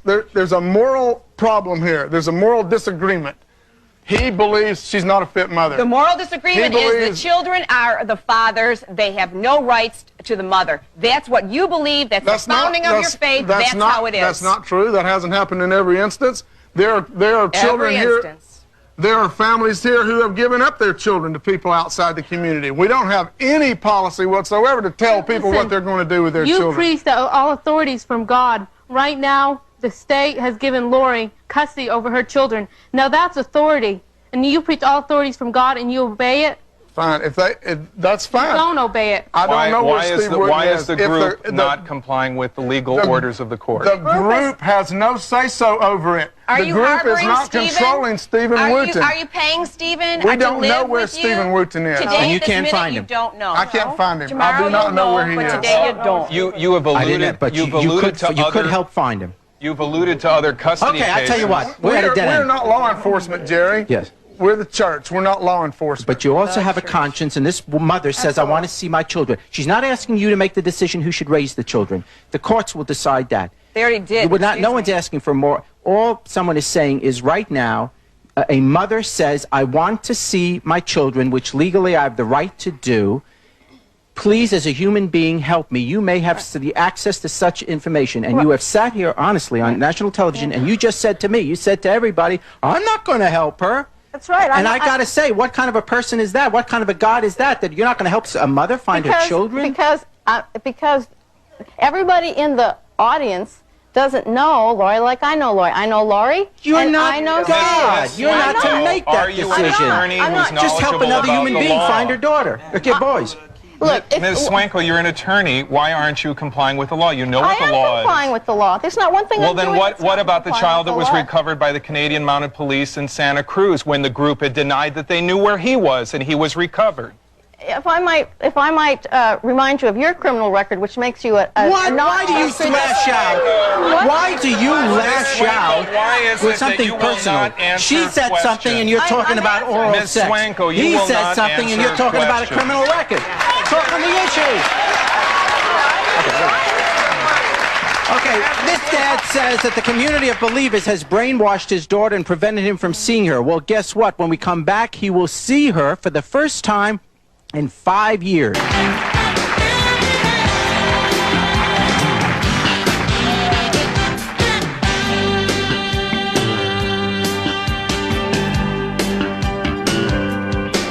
Okay, joining us now is Greg Ambus. Greg says that his daughter Alicia has been part of the community of believers for the past 2.5 years and that they've brainwashed her to keep them apart. He says he's furious and he wants her out of there. Why do you want your daughter out of the group? Some very pointed reasons why this group is against Alicia's best interests. The leader of the group is known as Elbert Spriggs. He speaks directly to God, is his claim, and God audibly speaks back. Okay? He then controls through the elders, Mr. Weissman here, and Ms. Swantko, two of the upper echelon cult leaders. We've been calling it a community all day. Let's call it what it is. It's a cult.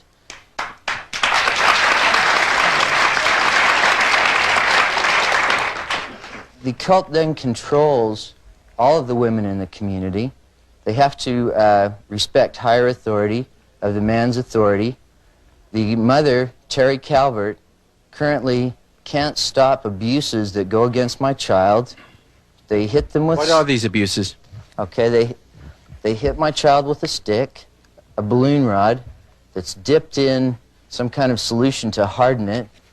They've stopped hitting on the buttocks and hitting on the hand now so that they don't mark them as well, because they know people are trying to watch closer. They manipulate for greed, power, and control of these people. And I have a real feeling for this because you're a father of a daughter that's a 15-year-old. I'm a 17. father. There's many fathers in the audience. I want to see my daughter, and they are stopping me from seeing her because I'm upset with where she lives. Well, What about all the invitations you had to come see her? She's been pleading with you to come see her. Well, We've I'll tell told you to what, we come have see her. her. We have her right now. Your daughter is here right now. You have not seen her, as I understand, in 5 years. That's correct. Okay, so please make welcome Greg's daughter, Alicia.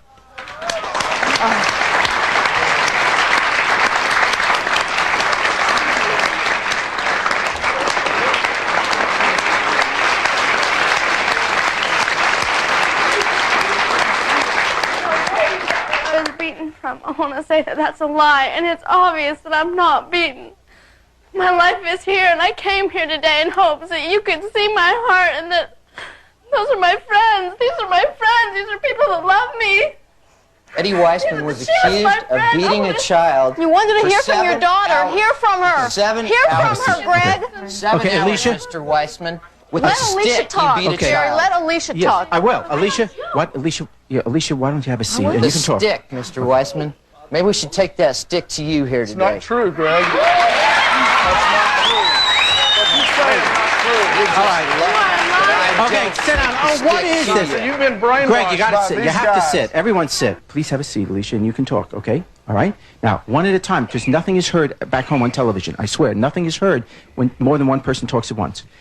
We brought Alicia out. Let Alicia talk. Yes. Okay, go Please ahead. do. I just said that. Sorry, Greg. Go ahead. I'm really glad I could see you. But my heart. These are my friends. These are the people I love. That's my mother, and I've chosen to do this in my life because this is what I believe. This is a deep conviction in my heart. And I want to say that what you've heard from the Cult Awareness Group, from Lori, from people like that, I want to say that it's not true. I want to say that you've received lies and that I wish you could listen. You can come. Anybody can come and can see our life. Come. Alicia, were you rehearsed to say any of these things? No, I wasn't. How did you know about the cult awareness, what you're talking about? It sounds like someone may have coached you in your presentation. No, the only... All right, yeah, okay.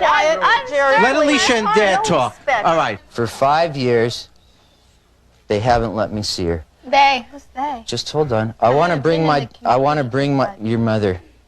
Your mother. I'm not a drunkard. I don't carouse around. There's no reason why I can't see you except that I'm upset. I want to bring you home and play tennis like we used to, go skiing, have fun, just for visiting. Why will they not allow you to visit? Because they believe I'm an agent of Satan. I am not an agent of Satan. I'm not. Did someone tell you that? Did I tell you you're an agent of Satan? There's documented There's documents cases. that we said you were an agent of Satan? There's That's not documentation that everyone that's visited the community, I've been there, I removed my daughter. Would you go? I'm interrupting now, I know, after I said I wouldn't. Would you go and visit him? I don't want to because of the way, ever since I've been in the community, it's been so devastating to me because all I wanted to do was just tell him how thankful I was that I wasn't doing the things I was doing before. I was wild. I was heading down a wrong track. I was off. And I wanted to tell him that I found a life that I was happy, that I have friends that love me, that cared so much about me, that would lead me in the way of righteousness. And yes, he's my dad, and that's why I came here today, was to tell you that I love you and that I want you to see. Then let your mother come home to have you visit with me. I just want you to see that the choice I've made with my life is because of my deep conviction, and it's not anything against you. It's not that I don't love you that I don't want to come and see you. It's because that I do love my friends. Why would you have to change your religion or your belief to see your I don't have to dad? change my religion, but you don't understand. Every time he calls me, he feeds me these lies and lies that I'm beaten, that I'm telling you I'm not beaten. I'm telling you I'm loved, and you know Doesn't it. your mother and hit you know with it, the stick? Sarah. My Doesn't mother your does mother not hit you with hit the me stick? with this stick. A balloon rod? No, she does not. That's a lie. That is not a lie. If you're in the community, you have to be hit with the stick if you're not doing what they want you to. Doesn't she hit you? Doesn't she discipline you with the stick? Melissa, She does not discipline me Who with the disciplines you stick. then? Well, what does she discipline you with then? Can I ask you something? I lived there when they Go ahead. And this is, and your mom? Yes. I didn't want And Dad is saying that you discipline your daughter with a stick. She's 16, and she is a very well-behaved girl, and she doesn't need to be disciplined. She is a very mature young woman who behaves herself, and She doesn't need to be spanked. When she... So no, I don't. I haven't spanked her in a long time. Could I ask my dad something? Spanking, you know, spanking is a discipline that sometimes children need. And with the stick. Was it with a stick? We don't spank with a stick. What's it called? We do discipline our children, but we Do you don't. not believe in the Proverbs? Can I ask, do you believe in the Proverbs? Do you believe that fathers, that She's admitting Yahweh said the rod. that Yahweh said to raise up children in the way they should go, to discipline them in righteousness? If anybody believes in the Proverbs, if anybody believes in the Word of God, they'll believe that children need discipline. And But so we don't beat our children. I'm thankful that children in our community are thankful that their parents love them enough that they won't just let them talk back and be disrespectful, a little arrogant children. When Greg leaves here today, it'll not be with his daughter. What will happen to them from this day on? We're going to find out when we come back. This question is directed to Lori. I just wanted to know, how old are your children, Seth and Nathan, and have they made any effort to get out of this community? No, they haven't. They are, how could I say, well, as you can see by the example of Alicia down here, why they wouldn't. Their mindset, I'm not sure what they've been told about me, whether I'm alive or dead. It could be anything that they're being told about me. They are now, Seth is 10 and Nathan is 14. It's been about 4.5 years. Well, this is a question for Lori's sister. Why doesn't she try to help her sister? Because I believe that she knows where her kids are at. Just put the cot to the side and help her, because, you know, she is family and blood is thicker than water. You understand how it's so hard for the rest of us to see a blood sister here, not doing everything in her power to help her sister find her own children. I mean, if there can't be loyalty in that, then what is important to you in life? If you can't do that, disagree on anything else, but to let a mother see her own children, you having gone through the same thing, wouldn't you just say, I don't care about anything else, strike me down dead, but I'm going to have my sister have her children? You say no. No, because that is the question that someone had asked. Someone had asked about what is so great about what we're doing that we would want to give everything. It's her children. I know, but I gave everything to my master. I don't have. You fought to get your children back. I fought according to the law, and the law, my children, what has been written in the court law about why my children were taken from me was because I was an unfit mother. The law says she's supposed to have the children right now. The court order says she's supposed to have them. You won't help your own sister? I didn't even do anything. And I was still declared an unfit mother. Jerry, the members of the group are in submission to the leaders. If Stephen is still a member and he's in submission to the elders and they want to comply with the law, why won't they tell him comply with the law? As a member still in good standing of the community, Stephen is in submission to them. Why doesn't the leadership compel him to obey the law? Ross's theory. It's his theory of any code. According to the New Testament, Jesus said to obey civil authority. Paul said to obey civil authority. As a Bible-believing Christian that you claim to be, why is the group not causing Stephen to follow the New Testament and obey civil authority and allow Lori to have her children back? I mean, who is your master? Is your master the Bible and God, or is your master Elbert Spriggs, the leader of your group? According to the Word of God. Okay. According to the Bible, she's condemned for what she did. Excuse me, Eddie. We're not talking about my adultery. We're not talking about fornication. We're talking about Seth and Nathan, who've been missing for 4.5 years. Okay. We're talking about. That's what the show is about. We were invited on. Yeah, I invited you. Little did you know. Jerry, We're going to take a break. We'll be right back.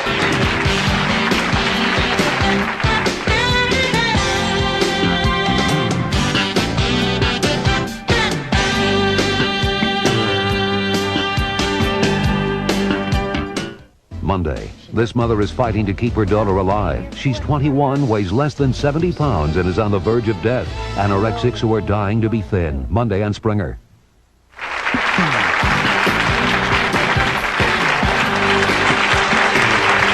Okay. Now I'd like you to meet Sandra Kahn. She is a psychotherapist who helps families deal with separation and loss. And Sandra, we've just been listening to a dad who fears that he's losing his daughter. We've been talking to a mom who wants to find her children. And we are talking to members of this religious community. And they are obviously, to the point of tears, very sincere about their beliefs.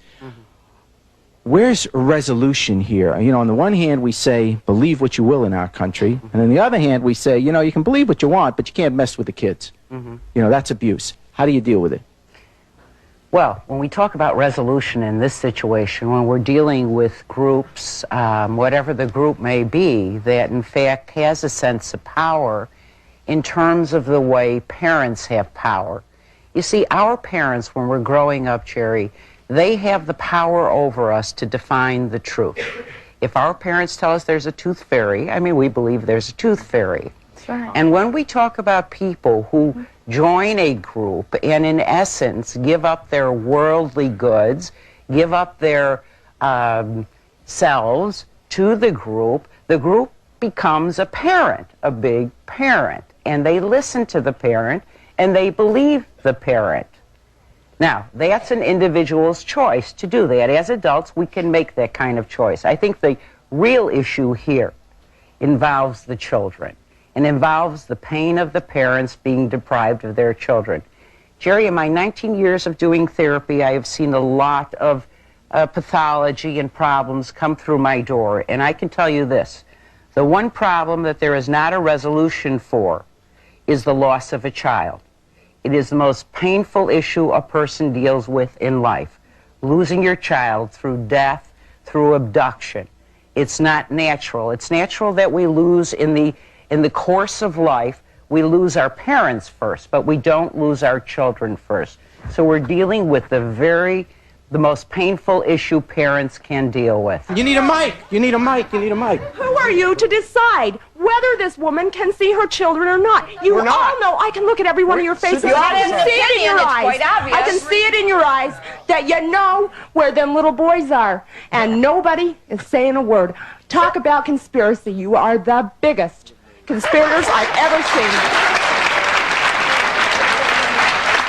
The only reason that you would say anything like that is because you don't know anything about trust. We are all about trust. We're all about love. We're all about love. Okay, let me get her and then you can answer. This whole thing, this is absolutely asinine. I'm sick of hearing about this love, the choices, you're from your heart. I don't care. You guys are breaking the law. It is against law. Aiding and abetting a criminal is against the law. Bottom of the line. And you, in the purple, it is amazing to me that somebody with glasses as thick as yours is so blind. How can you be sitting there in this chair? You're turning to the guy next to you saying that he has no respect. Respect is not given until it's gotten. You have to give this woman who is...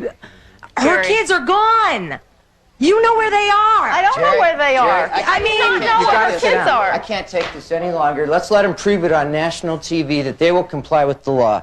Here's an order for Mrs. Calvert that's been put in an Illinois court that is asking her to comply with the New Mexico order. Came to see us and allowed her Wait, you need a mic. Hold it. I realize we both need a mic. has been served to me. A lawyer came to investigate our community. Sent by the court. And sent by the court. A lawyer came to investigate our community. Met him, met me, met our community, allowed her to stay because she saw it was in the best interest of Alicia to stay. Okay. My response is this is a valid Illinois court order, and much as the Red Cross was giving the whitewash inspection tour before they toured the Nazi camps, and a month later the Jews were slaughtered. Here's your valid court order. Why don't you give it to Alicia? No, you're the mother. You're the mother. I'll take it's it. not her choice. It's a valid order. Will you comply? All right. I have every confidence that my daughter, this is her choice that she's made. And this You're court not order. answering it. Well, I've got this court order. Okay. You give me this court order. Jerry, take her today with me. It's not a Can I take her today with me? I don't know what it is. We're not going to settle that issue on a talk show. We're going to take a... I Yes? have every confidence that my daughter will make a choice according to what she believes. Okay, is this a court... What are you saying? That this court order was just issued saying that she should come with you? She needs to come with me and visit for 10 days. For 10 days. Where I but want to go. he Not has her threatened- choice, my He has threatened many times that if he takes her for 10 days, that he'll keep her away from me. have to be court That's to serve the a thing. paper.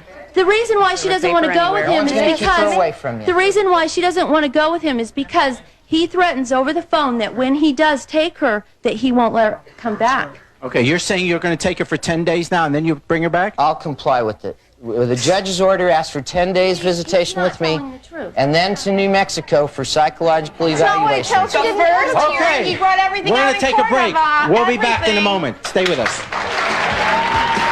We're not playing judge here because we're not. This is a talk show, not a court of law. But are you going with him now with that court order? I don't want to. She's very confused, Jerry. She's I'm not confused. Forget the beatings and the lies and the stories that you've You heard can't and just everything. forget what's But deep in you your love heart and your what's daddy. hurt. But you love your daddy. I love him. He's your daddy. Yes. Come Do you home, want to then. be with him? Do you want to see Come him? on, I visit. am home. Do you miss him? She is home, Yes. not visiting. What does that mean? She's a You weren't? walking contradiction. My own daughter has been brainwashed against me. But Okay, we're going to take a break. We'll be right back. I want to take this opportunity to thank all our guests for being with us. Obviously, major disagreements in terms of lifestyle, beliefs, etc. But on behalf of at least most of us, we certainly hope that the children are found. And during the course of the show, we've been running a picture on the screen of the children. So if you have any information, to at least let the mom, however the children are raised, at least let the mom see her children. We hope you make that call and the kids are found. You know, if you take your kid to church every Sunday, enroll them in a religious school, have prayer sessions around the dinner table every night, surely no one would suggest this is abuse. On the contrary, you'd probably be respected for teaching your child values and giving him a strong religious background. And yet what we've heard here today, spiriting children away, keeping them hidden from parents, separated from society, hitting them as a means of discipline, we all get a little bit nervous. Indeed, where is the line where we cross over from the valued principle of religious freedom to the dangerous abuse of cult worship? Admittedly, the line is often not clear. But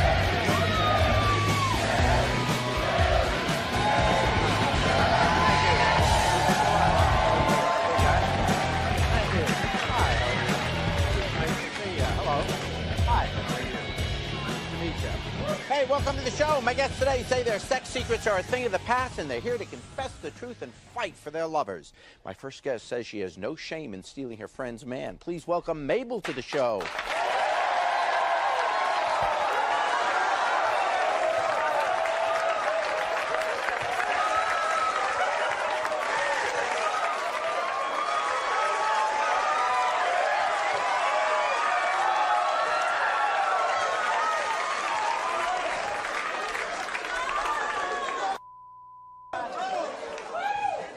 Hi, Jerry.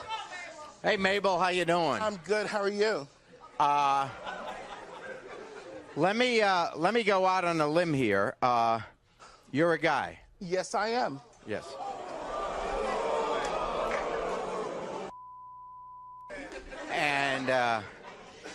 And so what's going on?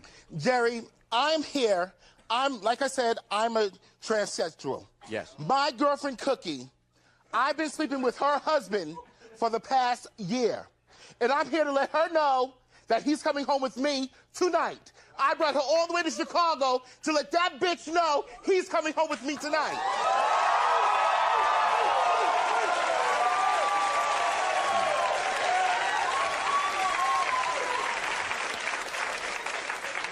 Well, Mabel, first of all, this girl is a friend of yours, right?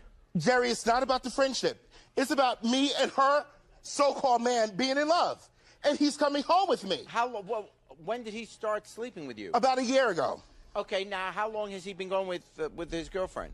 They've been together for 11, 13 years, something like that. So it's a long-term relationship, and suddenly, how did he wind up... She do not treat him right, Jerry. She don't treat him right. She don't cook for him. She takes his money. She tells him that she's going out with girlfriends. My apartment is in the front of the building. I see everything. I'm Reverend Mother, okay? I see everything. And I see her hopping in and out of cars with guys, not girls, guys. She's a prostitute. I don't care what anyone say.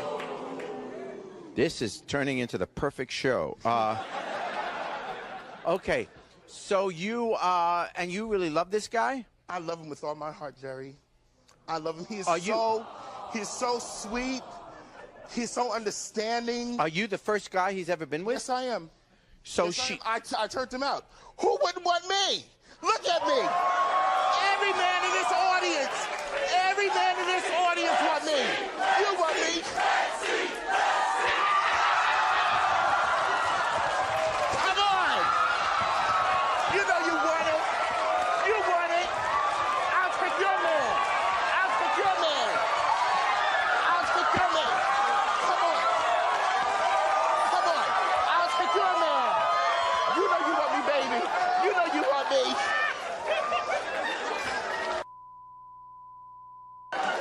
Todd! Come on, Todd! Come on!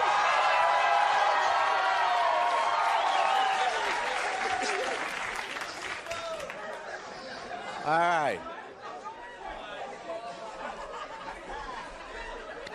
All right, I'll tell you a lot. So, do you think she has any idea that her boyfriend is gay?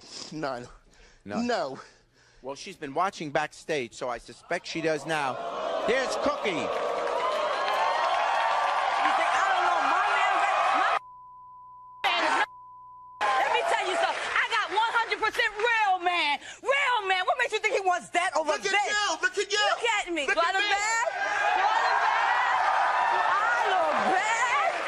Let me tell you something. I got 100% real man. I have a 6-year-old daughter. I took care of you. I cooked for you. I gave you a roof over your head. My head. Your head. My head. You're Prostitute. wrong. You're wrong. Prostitute. You wish they can get this. I don't All want right? that. All right. I don't want that. All right. I'll I'll tell you turn what I you got. back to a Happy. I'll turn you back to a man. My man is 100% real No, man. he's with I me. have a daughter. He's I with took me care now. of you. You Get take care of over my it. child. No, he's coming home with me. Believe it or not, he's coming home with He's me. not coming home with you. Coming home with He's me. coming home with you.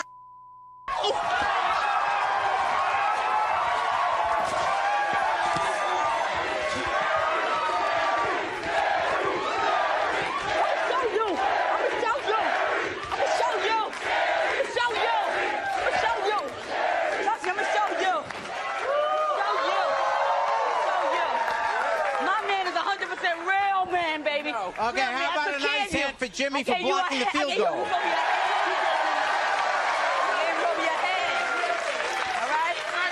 right, I gave you a roof over your head. I said you. I was in the hospital when they beat your butt, didn't I? When they beat your ass, who was in the hospital? Thank you. Oh, And now I have bitch. Now I have your man. Yeah. Yeah? Yeah? You wanna be a bitch? You wanna be a bitch? I'm gonna whoop your ass like a bitch. Bitch, have your man. Yeah? Yeah? Have your man. Yeah? We'll see. Now. We'll see.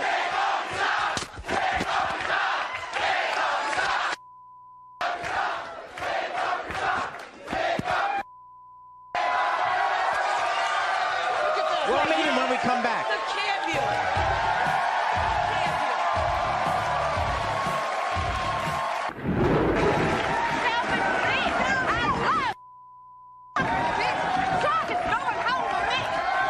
It can be me and you forever.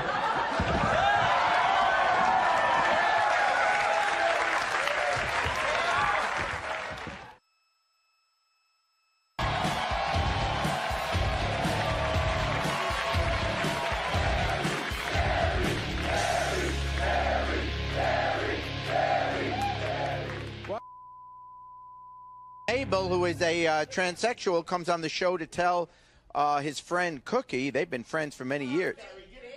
Her. Excuse me. Bitch, Tell wanna her be a friend. her. Okay. But basically I tells got her an friend. ass just like you got an ass. What you for? But yours is very, very tart.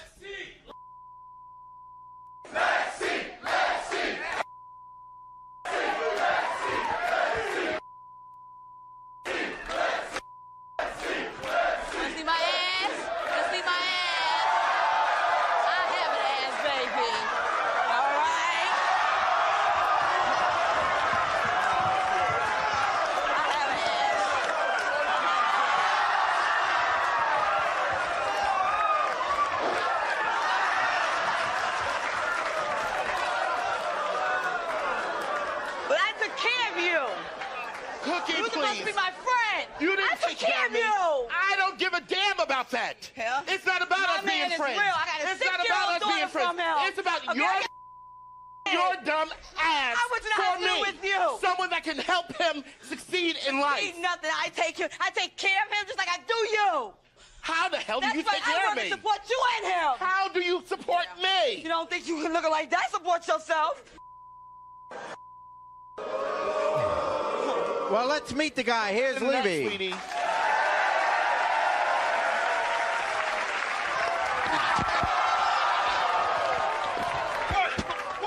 What are you mad about? I told you. I took care of you.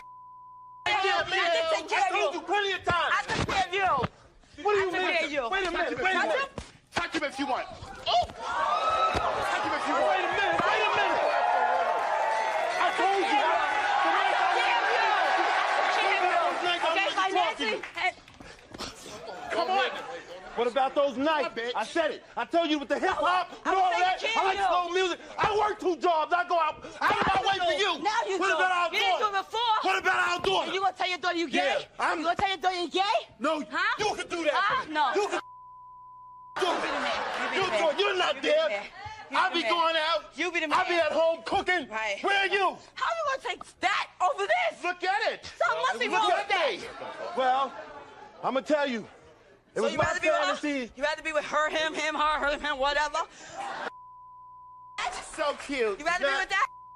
Wanted to. I don't put my hands on you. You know that. You know I that. took care of you.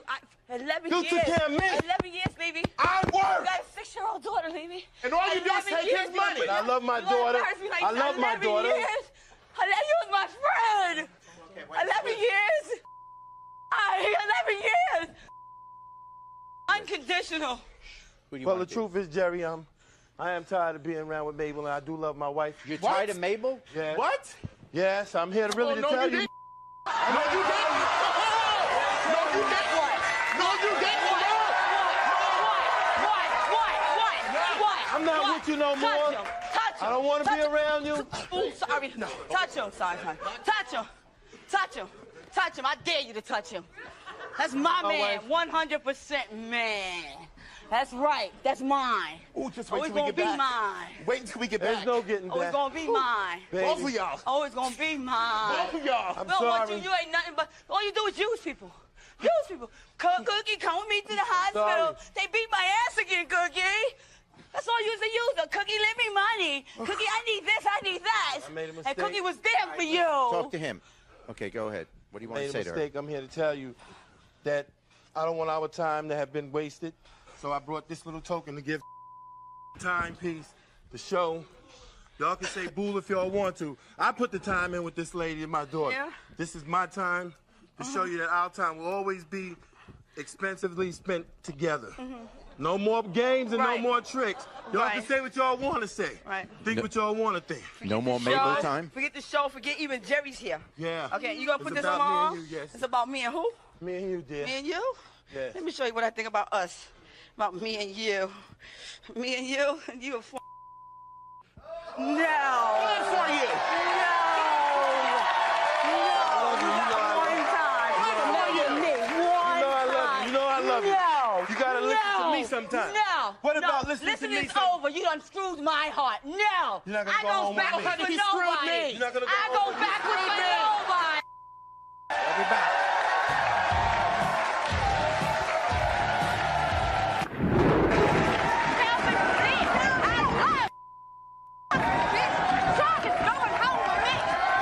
It can be me and you forever.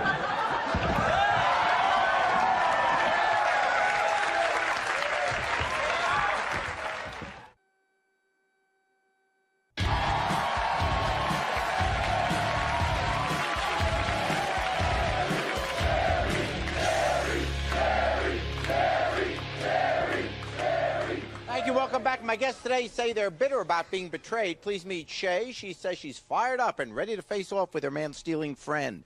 Shay, what's going on? Jerry, let me tell you what's going on. A friend of mine of 2 years now has been sleeping with my man for 3 months, and we've been friends for a year and a half. Hell no, Jerry, I can't take that anymore. I want to beat the bitch's ass right now. Bring her out, Jerry.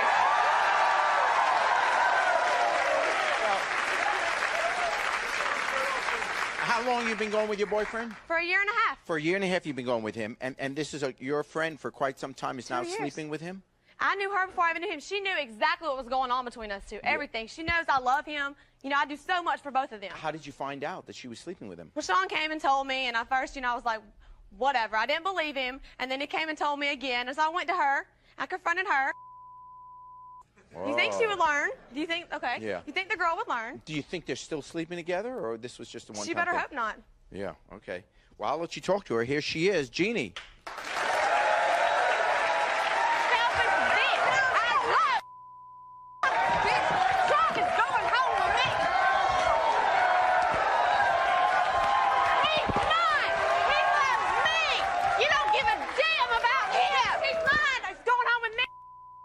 He loves me. He don't love you. You're selfish. He loves bitch. your legs. You don't give a about anybody you have but nothing to yourself. offer. Nothing to offer him. Whatever. You What are don't you? know me. What are you? You don't. Hold I'm on. more of a woman Don't than you this. are. Why would he want a part-time girl when he can have a full?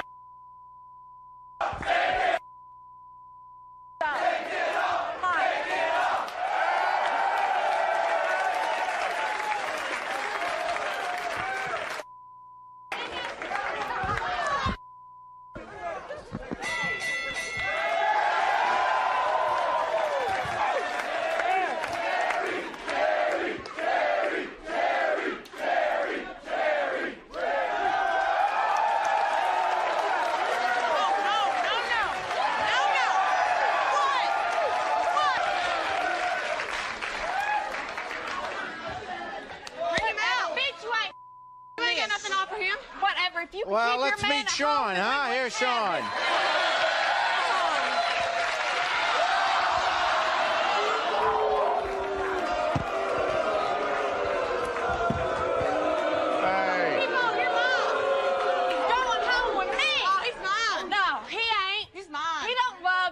You know okay, it. now You I'm know. ticked off. You know I've What's been he with her. doing in it?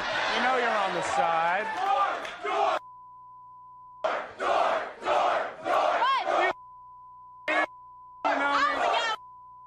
There's nothing a room full of morons can do to break my stride. Come on, bring it, bring it, bring it, bring it. You wish you were me. You wish you had Okay, this. hold on. These are my personal friends.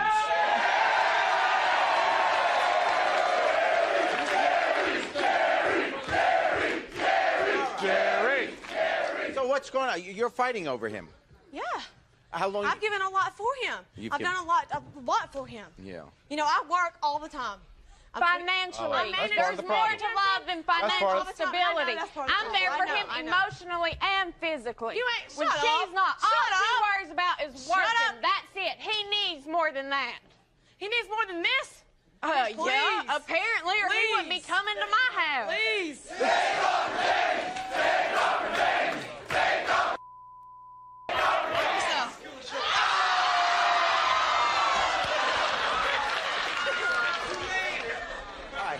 Is Clarasol a sponsor? Hey, Jerry. Yes, what? I want I'm to tell her sorry. one thing. Yes. This is my man. Yes. I work full time, Yes. and I don't have a lot going for me. Well, you This got a ain't lot nothing but going a for you. scandalous hoe. I mean, no, you don't have a lot going for This you. ain't nothing but a scandalous hoe. You can't help it if you can't keep Yeah. your man at home. Girl, I don't Please him like he needs to be pleased. Oh, and I he do. won't stray. Oh, well, I okay. can't tell. Well, okay, look, it's I in the can't heart. tell. It's in the heart, Judy, not between the legs, bitch. Well, obviously, I got something going for me. Or he No, you ain't. You ain't got. That's your problem. You walk around thinking you're something. Oh, You done faced me twice. You. Okay, well, all right. Oh, Please. I gotta tell you, this is great. You're with her, then why are you cheating? She's all about work. She's all about stress. She's always bitching and fussing. Jeannie is always ready to go. I call her up. Yeah, I always She's a ask hoe. Shay What do you first. expect? Always. She's a hoe. This is my first choice. I always ask her first. Come on. Let's go to a friend's house. Let's go to a club. Let's go to a party. No. I call Jeannie. She's ready. Let's go. But you gotta understand, I want to do stuff for myself too. You know, I want to go have a good time. The things I want to do, you don't want to do it. You want to go to dinner and a movie? That's boring. Dude, I work. Look, but you know what? You wouldn't have money to go to a dinner or go to a club if I didn't work my ass off. You sound like I the work my perfect ass catch off, for a too. woman. Yes, you help me. It's called balance. You got to have more fun, girl. You got to get out. We talk about this all the time. So I know, you're right. You're way too serious. You stress all the time. Jenny, he's going home with me. You got to blow off the steam. Well, he'll be knocking on my door tonight, so it don't matter. Please. We'll see. Please. We'll see. We'll see. So who do you want to be with? I want to be with Shay. She knows that. Oh, Jeannie knows that. Jenny just can't face reality because scandalous hoes like that, that's what they want. They want attention from somebody Whatever. else. You just you can't even trifling get your behind own the man. closed doors. That's you can't all even it get your is. own At man. least I'm Look, straight you need to up sit with my and- you need to-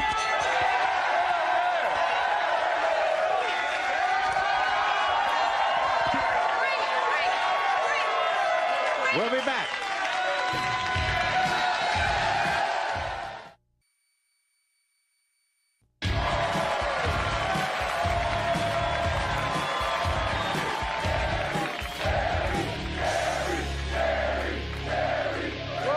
Welcome back. My guests today say they're running out of excuses to hide their lies. Please meet Jennifer. She says she needs to make a stop at the confessional before she walks down the aisle. Jennifer, what is going on? Well, in a week, I'm going to marry my boyfriend, but before I do that, I have to tell him that he's got so much going on in his life. You know, his mom's paralyzed, so he has to take care of her, Sure. and he has 2 kids and an ex-wife, and he works all the time, and he just never has time for me, and for the past 3 weeks, I've been sleeping with his brother. Wait, you're getting married to this guy next week. Yeah. I mean, the wedding's set It's set. We The- have the dress. The invitations are set out. and the cook and the cake and everything. Everything. And you're sleeping with his brother? Yeah. Why are you marrying him then? Well, I really love him. We've had a great relationship. It sounds and- it. But- no, really, it hasn't. It's Yeah. been really great. He's really, you know, at first he was really good to me. He always took care of me. He took me out, Sure. you know. We'd go and we'd watch, you know, this band play all the time, and Yeah. we have a good time. But now he don't have no time for me. He's so busy. Well, what makes you think once he gets married he's going to not be busy? Well, that's what we have to talk about. We have to get everything straight before, you know. Do you love his brother? No. It's just sex? Yeah. Yeah.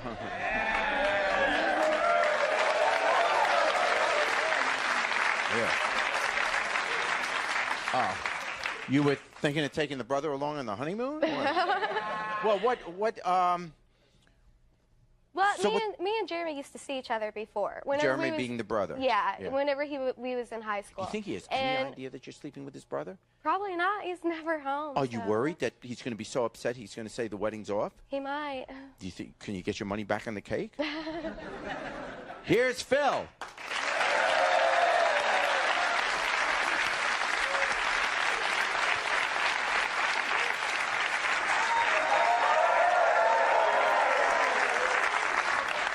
Hi, Phil. Welcome to the show. Thank I you, understand Jerry. you guys are getting married, what, next week? And how long have you known each other? For a long time. About 10 years. Oh, so this is... And you love her? Yes, I do. Okay. What do you want to tell him? Well, you know how you're really busy, you know. You work all the time, and you help take care of your mom and the kids and everything, and there's just so much baggage, you know. And well, for like the past 3 weeks, I've been sleeping with Jeremy.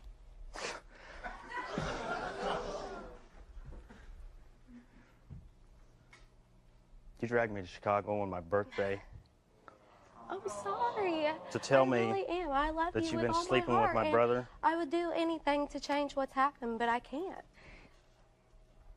Well, he is my brother, but if you want to be with a little boy instead of a man, I love you, and I want to be with you. then what was this? Just some fling? Yeah. Here he is. Here's Jeremy.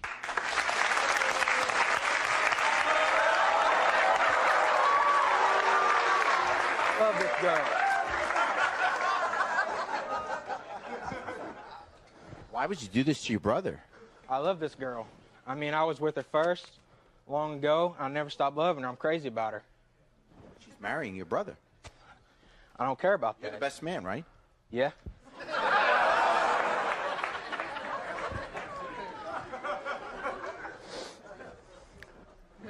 What do you want to say to him?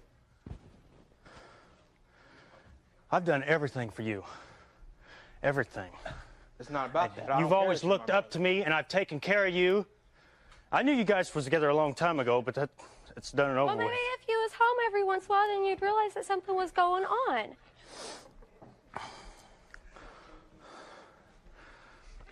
You say you love her. Yeah. What do you want to say to him? Jeremy, I don't want to be with you. I want to be with Phil. I love Phil. I love you. And, you know, if I could change what happened, then I would. But, you know, there's no going back. I was the first you was with. I'm going to be the last you was with. First.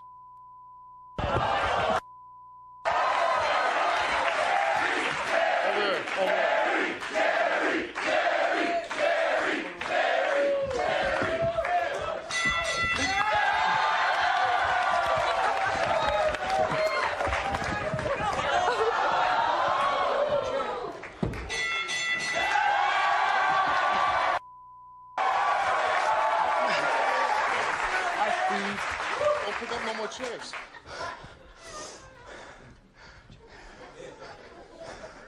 All right. Well, she's saying that she doesn't want to be with you. What do you want to say to her? Well, I loved you for a long time. I'm crazy about you. You can be the bacon with my ham. You what? Bacon with my ham. The bacon with your ham. Like breakfast food, it goes together. Like Bacon family and ham. Coke. It's all just one pig. And there's just so much we've been through together.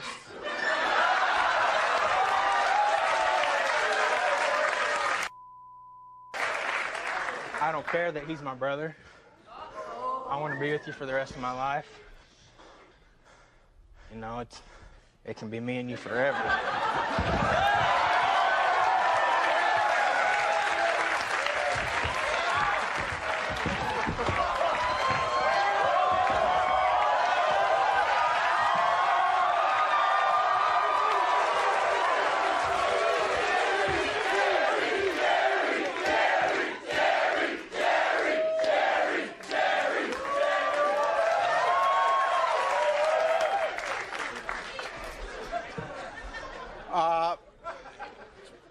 Jeremy, I can't marry you. I want to marry Phil. I love Phil. Forget about it. No, Jeremy, no. It can be me and you forever. Jeremy, don't. Will you marry me? No, Jeremy, I won't. You have to. No, I don't. I'm going to marry Phil. I love Phil.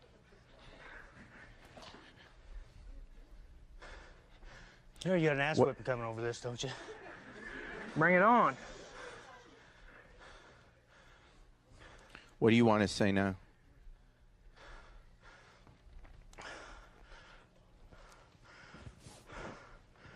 This is really hard to swallow. Especially on my birthday. Happy birthday, by the way. Thank you, Jerry.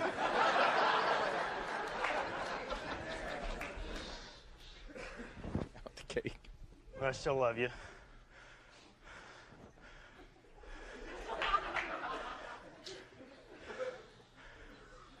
And I'll still marry you.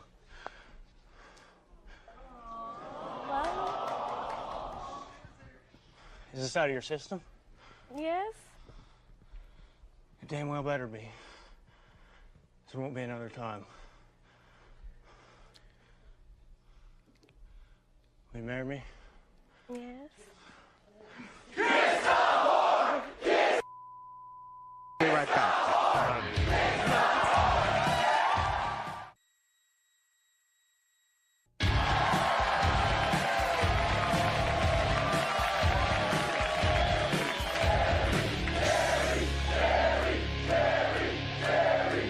Thank you. Welcome back. My guests today say they feel trapped in their relationships. Please meet Martino. He says he's not stopping his controlling ways.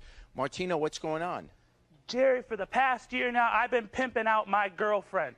So he brings me to the show today saying she wants to leave me. It's not happening. I own her. Everything she has is because of me.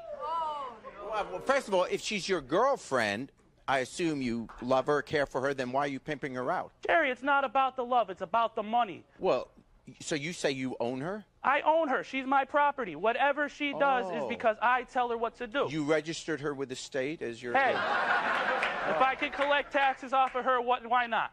Okay. And do you care about her? No, I use her. It's not about love. It's not about care. It's about making the dollar. Okay, is she aware? Okay. Hey, is she... I wouldn't be here if she wasn't aware of it. Okay, why? And she doesn't want to do this anymore. It's not her choice. If I want her to stop, then I'll tell her to stop. But until I do that, she's going to continue to do what she does. Since she does apparently the work, why does she need you?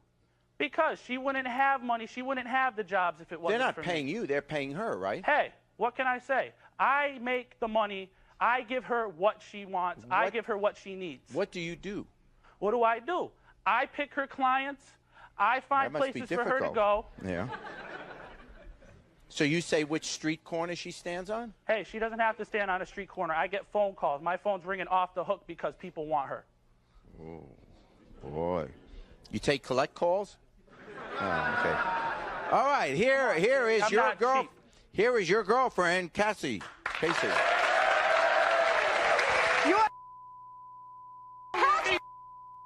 You mad? You ain't going no. What you gonna do? You know what? Things that you're good for, and every woman in this audience, cooking, cleaning, and spreading their legs. What? You can't. You do all three of those well. That's You can't. You ain't got your own place. You got your own place because of me. You got your own place because of me. I'd rather be What job do you have? What job do you have? You and you're taking what? You do what every woman does well. You have sex. You have sex, you cook, and you clean. Just like every woman in here. That's a woman.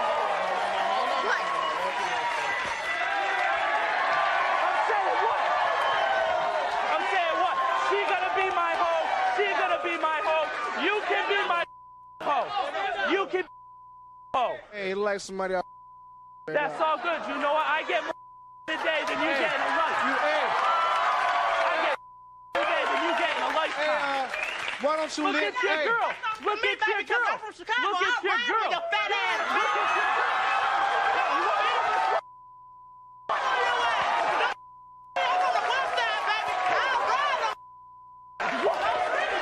That's all good. You upset because your girl want to be my hoe. You upset because your girl want to be my Your head. Bitch, You ain't gonna Don't look at me because I'm white. Don't look at me because I'm white. Because I'm white. Don't cry. Because I'm white. What? Your man gonna get you. What?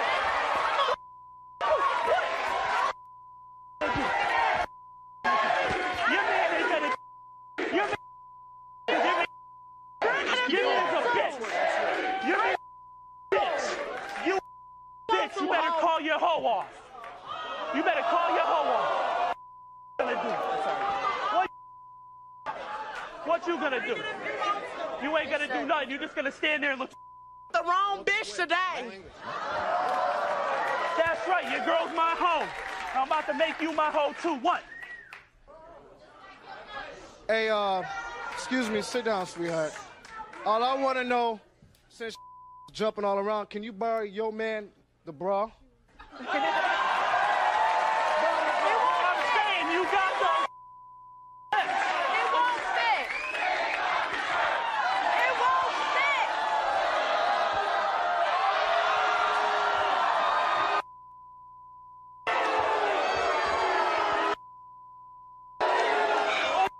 I know you're fat ass.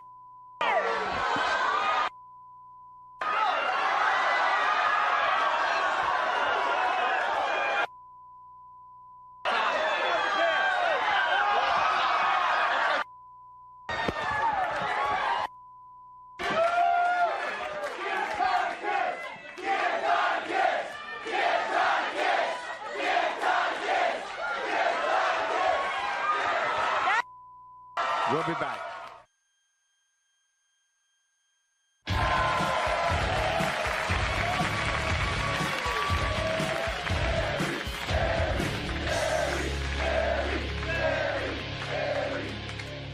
Okay, I think we should get the fat-ass pimp and whatever the hell that is over there, throw him in a pool and watch the damn manatees mate.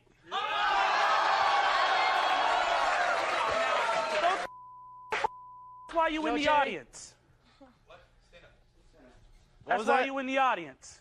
Yeah, I'm not You ain't got gonna go on the nothing stage and make else an to ass say. at myself on the Come Jerry now, Springer look at show, your buddy. girl. So just shut up. Tell your girl to fix her role. Tell your girl to fix her role.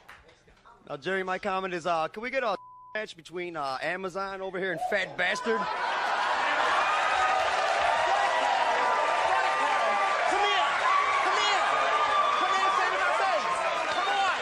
Girl, you straight. I don't know where you came from. The only match is between me and your 500-pound mother. Jerry, this goes out to Phil. If you do get some extra time, you might want to take up gardening because you need to get a better handle on your hoe.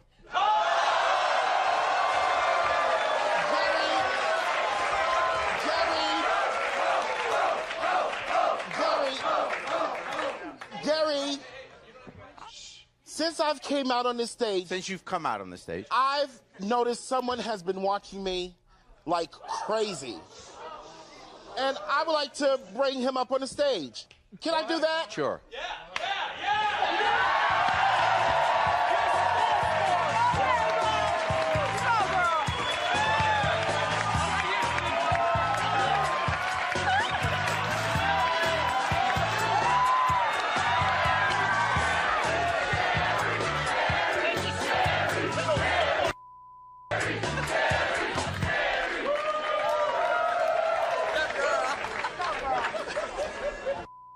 Fat boy in the green. I don't know what country you think you're in, dude. This is the United States. We treat women. Come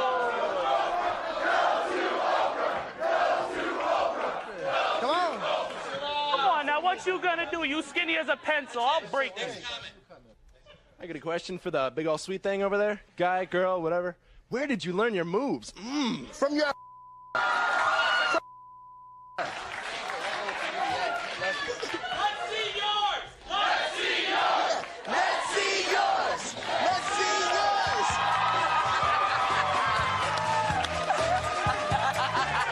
Take off your pants! Take off your pants!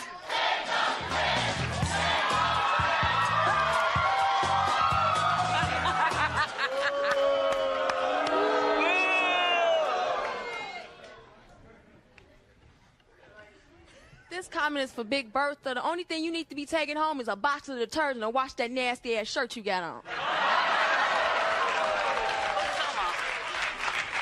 Girl, please.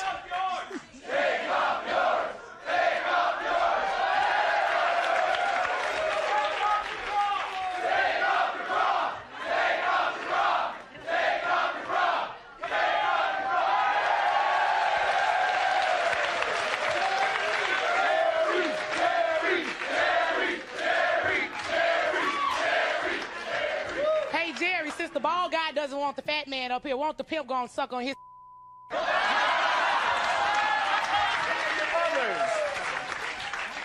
She be digging with her nose. I was just wondering where the girl in the black with the panties, where she got the scabs on her knees. Has she been working for Big Boy over there in the corner?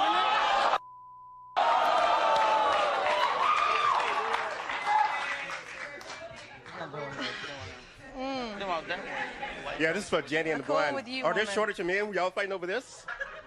Do what now? What? What?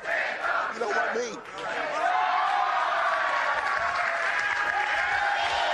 I'm sorry. We'll be back with final thought.